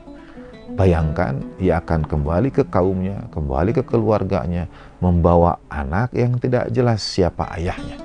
Ini tantangan, kendala, masalah yang sangat berat bagi Siti Maryam salamullah alaiha. Dan malaikat utusan Allah Ta'ala ini kemudian menyampaikan, Fa'im a'udzubillahi minasyaitonirrajim fakuli washrabi wa qurri aina fa imma tarayinna minal bashari ahadan faquli inni nadartu lirrahmani sauman falan ukallimal yauma insiya. Surah Maryam ayat ke-26. Makan dan minumlah. Dan kalau engkau kemudian melihat, berjumpa dengan seseorang, ia bertanya kepadamu, karena ini pertanyaan yang akan sangat dihindari, sesuatu yang ditakuti, masalah yang besar, pulang ke kaum, membawa anak bayi tanpa ayahnya. Katakanlah, kata malaikat ini, inni nadartu lirrahman, pada Siti Maryam, aku ini bernazar pada Allah Ta'ala yang Maha Pengasih, aku akan puasa. Falan ukallimal yauma insiya, dan aku tidak akan bicara dengan manusia. Sebetulnya dua hal ini, yang satu punya hajat yang ingin dipenuhi, yang satu kekhawatiran menghadapi tantangan kaumnya yang mungkin akan berkata yang aneh-aneh macam-macam dan lain sebagainya. Dua permasalahan, dua kekhawatiran. Betul, Allah Ta'ala agama mengajarkan kita dengan doa-doa. Satu di antara yang Al-Quran ajarkan juga adalah dorong doa itu dengan amalan. A'udzubillahi minasyaitonirrajim. Ilahi yas'adul kalimut thayyib wal amalu shalih yarfa'uh. Kepada Allah Ta'ala naik kalimat-kalimat yang indah, amal soleh mendorongnya lebih tinggi lagi. Kita bisa dorong dengan amalan, tapi ada satu dengan amalan-amalan ibadah kita yang lainnya, tapi ada satu amalan khusus yang dalam surah Ar-Rahman ini Allah Ta'ala jelaskan, yaitu di bulan suci Ramadan sekarang ini misalnya. Angkatlah doa-doa kita itu dengan kita menahan lisan kita, dengan kita menjaga pembicaraan kita, dengan kita puasa bicara. Ternyata dalam kisah Nabi Zakaria dan Siti Maryam ini, puasa bicara mendekatkan diri pada ijabah doa, pada pemenuhan apa yang kita harapkan. Puasa bicara juga membantu kita menghadapi permasalahan yang kita khawatirkan. Mengapa demikian? Karena sebetulnya Tribuners, manusia adalah makhluk yang tidak pernah dapat berhenti berbicara bahkan pada dirinya sendiri. Memang ada praktek meditasi ketika kita misalnya diminta untuk fokus khusus, tapi manusia tidak pernah bisa betul-betul hilang, kosong, tanpa kata-kata dalam dirinya. Kata-kata yang masuk dalam dirinya itulah yang kadang-kadang dalam pemenuhan ijabah doa, dalam menghadapi masalah, memberikan kepada kita banyak kekhawatiran. Ketika kita berhenti berbicara, berhenti riuh rendah di kepala kita, pada saat yang sama kita belajar untuk lebih berserah diri pada Allah Subhanahu wa Ta'ala, menyerahkan diri kita pada Allah Ta'ala, menyerahkan segala ketentuan kepada Dia. Di bulan suci Ramadan ini kita menahan rasa lapar. Pada saat yang sama, kata sebagian ulama, satu di antara makna setan dibelenggu itu sebetulnya adalah kendali kita atas diri kita itu melemah. Termasuk kalau kita mau menggunjingkan orang lain, membicarakan orang lain, apalagi sampai menyebarkan isu yang tidak benar dan sebagainya, itu melemah. Jadi lisan kita berkurang aktivitasnya. Pada saat lisan berkurang aktivitasnya itu, ruh kita menguat. Sebagaimana Nabi Zakaria yang Allah Ta'ala minta untuk puasa bicara.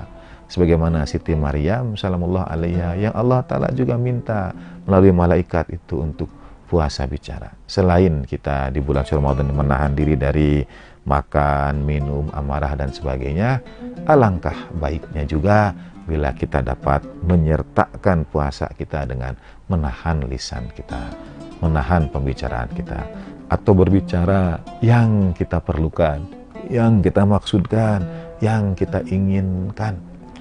Marilah kita belajar menjadi seperti Nabi Zakaria, menjadi Siti Maryam, dengan menjaga lisan kita, puasa bicara itu. Mudah-mudahan dengan itu kita didekatkan pada ijabah doa, sebagaimana Nabi Zakaria didekatkan dengan harapannya beroleh seorang putra, atau kita ditepiskan dari kita hal-hal yang kita khawatirkan, yang kita takutkan, sebagaimana juga Siti Maryam ditepiskan segala kekhawatiran itu dengan berkata, inni nadartu lirrahmani sauman falanukallimal yauma insiya. Pada konteks sekarang ini, di era digital sekarang ini, Tribuners, puasa bicara bukan hanya dengan lisan kita, puasa bicara juga dengan jari jemari kita. Mari kita batasi apa yang kita tuliskan, apa yang kita publish, upload, broadcast, dan sebagainya. Kita batasi mudah-mudahan pada hal-hal yang Allah Ta'ala berkenan. Dengan harapan sekali lagi, didekatkan pada ijabah doa, dan ditepiskan dari kita segala kekhawatiran kita. Semoga Allah Subhanahu wa taala memberkati Tribuners dan keluarga di hari-hari yang penuh berkah di bulan suci ini. Terima kasih atas segala perhatian, mohon maaf untuk segala kekurangan. Terima kasih all crew. Wassallallahu ala sayyidina Muhammadin wa alihi tahirin walhamdulillahirabbil alamin wa lafu minkum wa ma taufiqi illa billah alaihi tawakkaltu wa ilaihi unib. Assalamualaikum warahmatullahi wabarakatuh.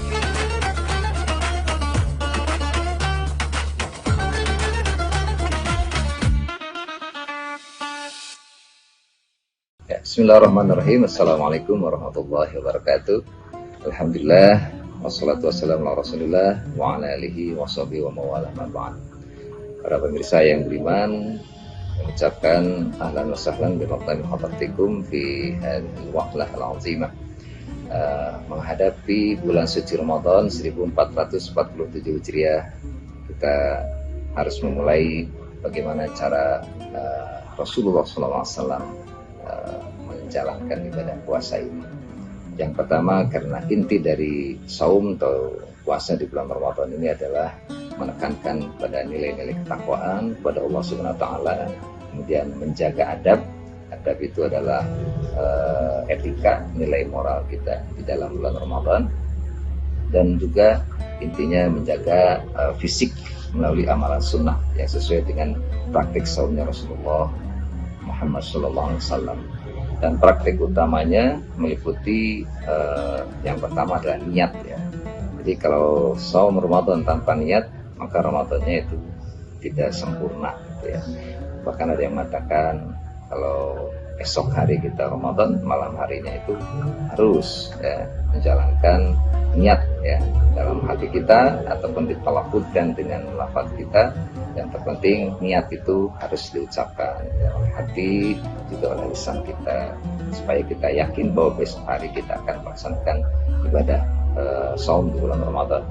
Kemudian juga di dalam bulan suci Ramadan, Rasulullah SAW suka mendahulukan buka puasa dan mengakhirkan sahur. Kenapa harus mendahulukan buka? Karena memang kita seharian menjalankan tatanan nilai sebagaimana yang Rasulullah SAW kerjakan di bulan Ramadan, yaitu menahan haus, lapar, dahaga dengan kondisi fisik tentu yang cukup melelahkan, apalagi dengan tetap kita menjalankan kewajiban pekerjaan kita, tetap kita akan sehat ya. Oleh karena itu, ketika waktu buka puasa datang, maka saat itulah kita harus berbuka. Rasulullah menjalankannya tidak banyak makanan yang beliau minum, cukup 1-2 biji kurma ya. Dalam hadis itu dikatakan, jadi tamar itu adalah kurma, bisa 1, bisa 2 biji atau 2 buah, cukup saja dengan air ya, air putih ya. Kalau kita mungkin mulai buka puasa dengan air hangat, dengan teh panas atau apa, kalau zaman dulu kan dengan air zam-zam ya, kalau di tanah suci dengan air zam-zam. Oleh karena itu tahapan-tahapan bulan suci Ramadan yang bernilai itu yang sesuai dengan apa yang telah Rasulullah SAW jalankan pada kita ya. Kemudian juga di samping itu menu berbuka puasa ya.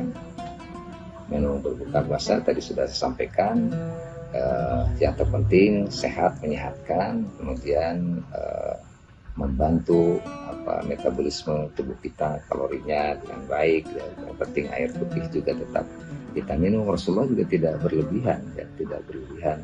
Wala tubazziru tabzira innal mubazzirina kanu ikhwana syayatin.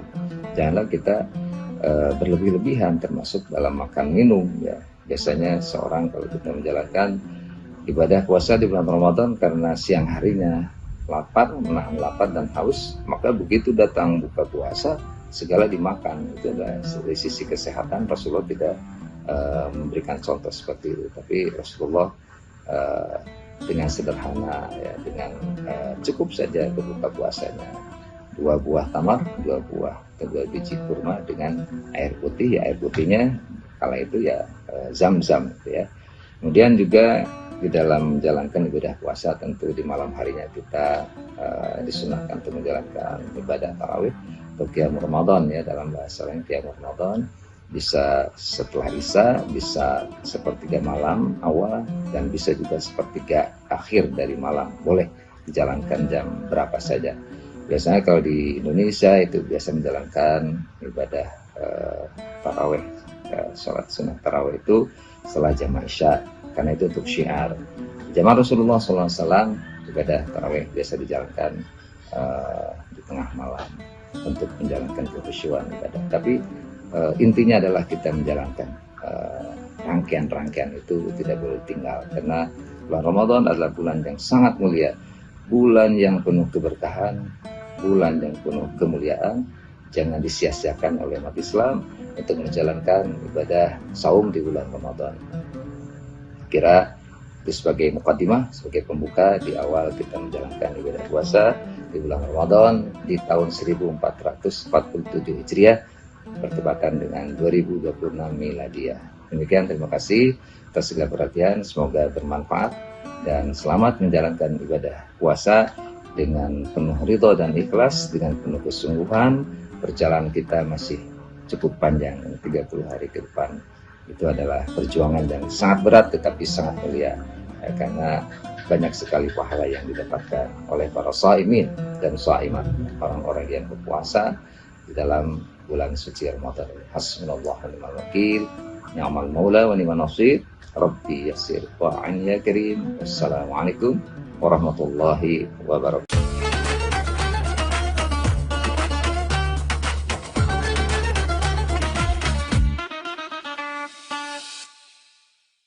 Assalamualaikum warahmatullahi wabarakatuh. Alhamdulillahirabbil alamin wa bihi nasta'in wa ala umuri dunya waddin. Wala haula wala quwwata illa billahil aliyyil azim. Rabbi shrah li sadri wa yassir li amri wa hlul 'uqdatam min lisani yafqahu qawli. Amma ba'd. Sahabat Tribuners dimanapun kalian berada, alhamdulillah pada kesempatan tahun ini sebentar lagi kita akan masuk ke dalam bulan suci, bulan yang penuh dengan mukjizat, bulan turunnya Al-Quran, bulan yang terbaik, hari yang terbaik, malam yang terbaik, yaitu salah satu malam yang dimuliakan oleh Allah, yang keniscayaannya akan membawa malam yang terbaik, yaitu malam 1000 bulan. Sahabat Tribuners dimanapun kalian berada, semoga pertemuan ini, video ini menjadikan kita menjadi wasilah manusia yang terus bertakwa kepada Allah, manusia yang penuh diberkahi usianya, ilmunya, menjadikan ilmu yang manfaat, diberikan keluarga yang sakinah, menjadikan anak-anak kita menjadi anak-anak yang solihah, dan di akhir hayat kita semoga kita dianugerahi husnul khotimah oleh Allah. Sahabat Tribuners dimanapun kalian berada, Ramadan adalah salah satu bulan. Ini merupakan salah satu karunia dari Allah. Bagaimana tidak, coba kita akan bedah bagaimana Ramadan menjadi salah satu karunia Allah. Pertama, ada salah satu ayat yang mewajibkan seluruh umat muslim di dunia, tidak hanya di Indonesia, yang disebutkan dalam Quran surat Al-Baqarah. A'udzubillahi minasyaitonirrajim. Bismillahirrahmanirrahim. Ya ayyuhalladzina amanu kutiba alaikumus syiyam kama kutiba alal ladzina min qablikum la'allakum tattaqun.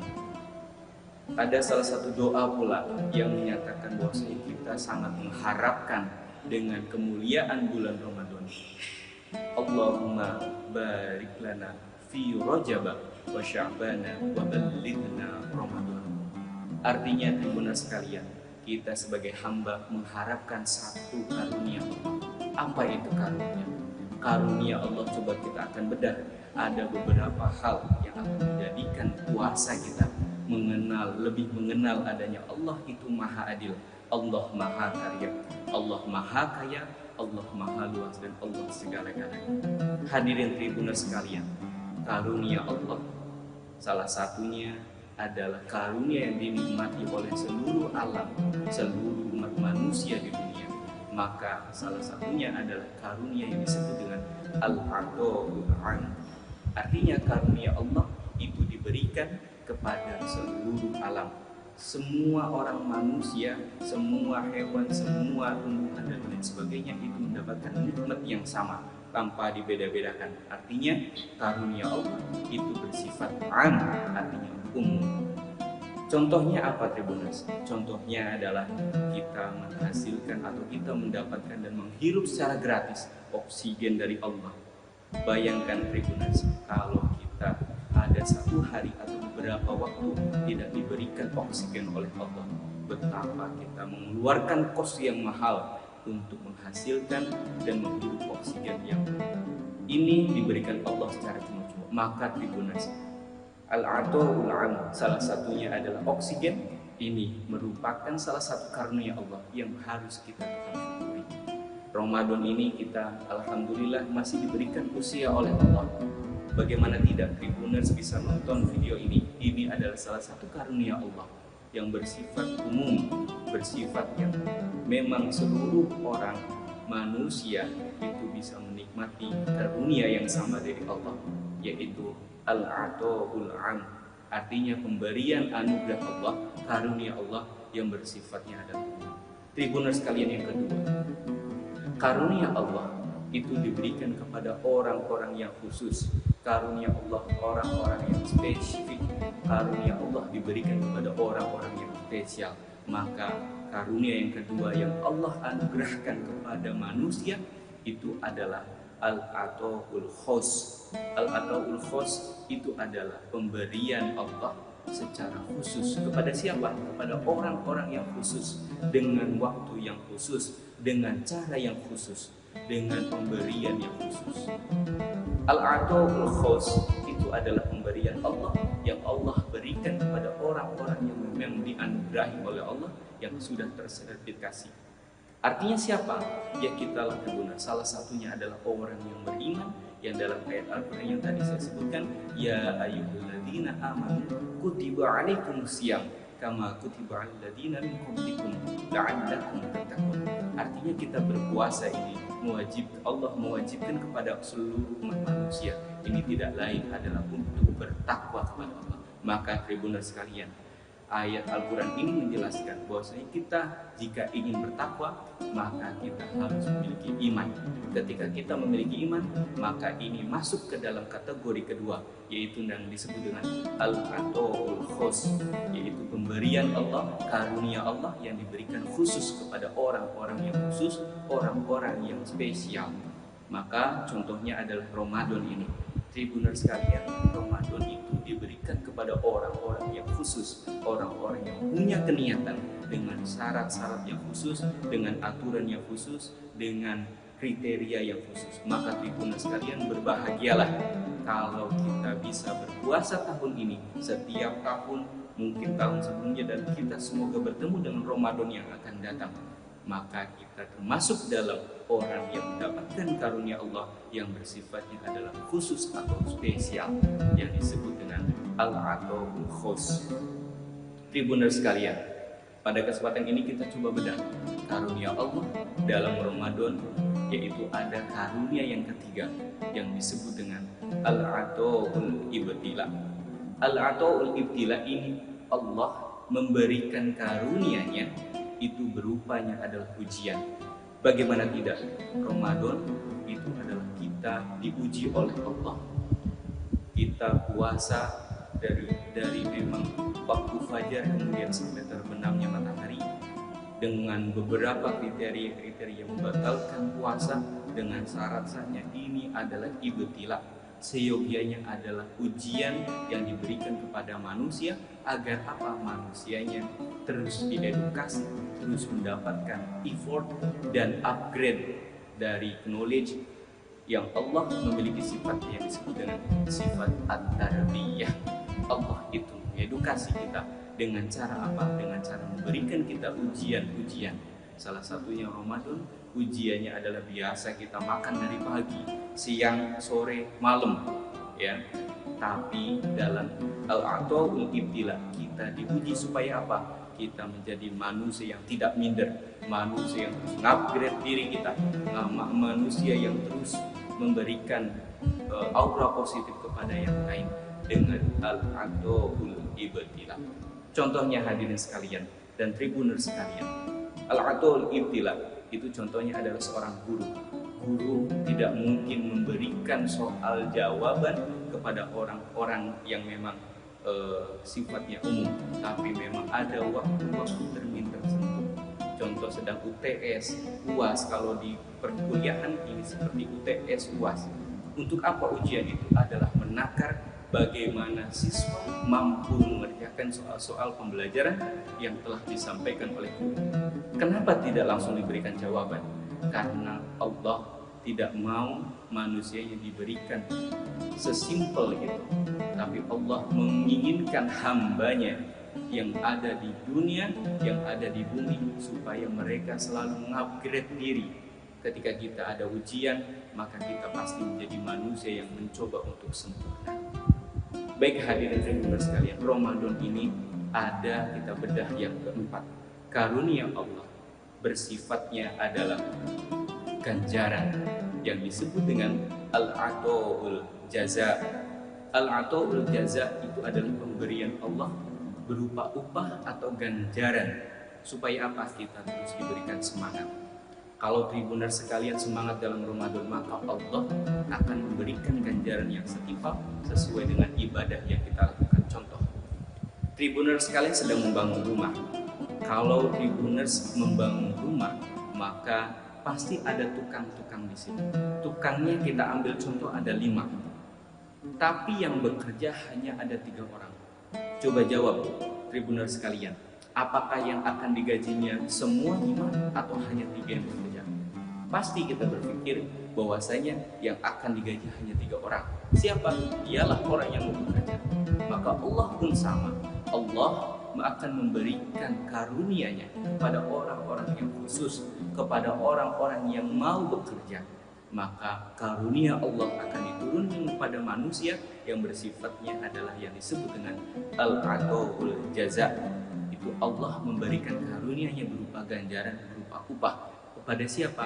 Kepada orang-orang yang mau bekerja. Untuk apa? Untuk khalaqtul jinna wal insa illa liya'budun. Bahwasanya manusia dan jin itu tidak lain hanya diciptakan untuk beribadah kepada Allah. Bagaimana caranya? Salah satunya adalah Ramadan ini. Ini adalah salah satu ladang kita untuk beribadah dan membuktikan kita sebagai manusia yang berjuang untuk beribadah dan menjadi hamba yang Allah inginkan. Tribuners sekalian, yang terakhir adalah al-ata'ul fil akhir. Al-ata'ul fil akhir ini adalah door prize pada teman-teman sekalian yang sudah mau memberikan suatu kebaikan, memberikan fadlu minallahnya, selalu berkegiatan apapun. Ini tidak lain adalah bukan karena pujian kepada pimpinan, tapi tidak lain adalah sebagai fadlu minallah, sebagai taqarrub ilallah, adalah mendekatkan diri kepada Allah.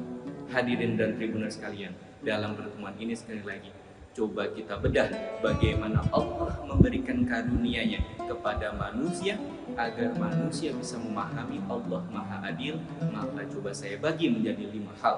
Saya ulangi, pertama yang disebut al-ata'ul am, itu Allah memberikan karunia tanpa pandang bulu seluruh umat manusia, mau yang non muslim, mau muslim dan sebagainya, mau yang sering melakukan kebaikan ataupun tidak, Allah memberikan karunia-Nya. Contohnya apa? Berupa oksigen. Yang kedua, ini yang disebut al-ata'ul khus. Ini kepada pemberiannya kepada orang-orang yang khusus, orang-orang yang spesifik dan spesial, dengan waktu yang spesial, dengan takaran yang spesial. Yang ketiga adalah al-ata'ul ibtila. Al-ata'ul ibtila itu adalah Allah memberikan karunia-Nya berupa ujian. Maka kalau kita sedang diuji oleh Allah bertubi-tubi, kita jangan sampai menyerah, apalagi sampai downgrade. Tapi kita terus upgrade diri kita, kita terus tingkatkan diri kita, effort kita, knowledge kita, jejaring kita, supaya kita menjadi manusia yang berhasil dalam ujian-ujiannya Allah. Kalau sedang menjadikan ujian itu bertubi-tubi, maka itu tidak lain Allah sedang memprivate kita. Allah itu sedang berusaha lebih cinta terhadap kita. Namanya private pasti dengan waktu yang butuh effort yang tinggi, kemudian bertubi-tubi, dan waktunya juga akan menjadi waktu yang lama. Ya. Maka tidak butuh waktu yang lama dan akselerasinya pun akan cepat. Maka bersyukurlah bagaimana caranya kita sedang mengadakan ujian dari Allah secara bertubi-tubi. Tidak lain adalah kita selalu bertafakur, selalu bersyukur kepada Allah. Dan yang keempat, al-ata'ul jaza. Allah memberikan ganjarannya, Allah memberikan karunia berupa ganjaran kepada orang-orang yang mau bekerja. Dan yang kelima, al-ata'ul akhir.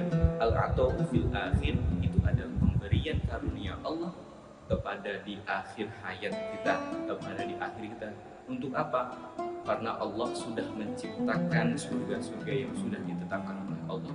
Maka tribuners sekalian, bersyukurlah kita bertemu dalam bulan Ramadan. Maka berbanyak ibadah kita kepada Allah, berbanyak sholawat kita, berbanyak ngaji kita, berbanyak ibadah kita, sunnah kita lakukan, ngaji kita lakukan. Untuk apa? Menjadikan karunia Allah lebih sempurna turun kepada kita semua. Dan seyogyanya kita akan menjadi upgrade diri, menjadi manusia yang lebih sempurna. Terima kasih.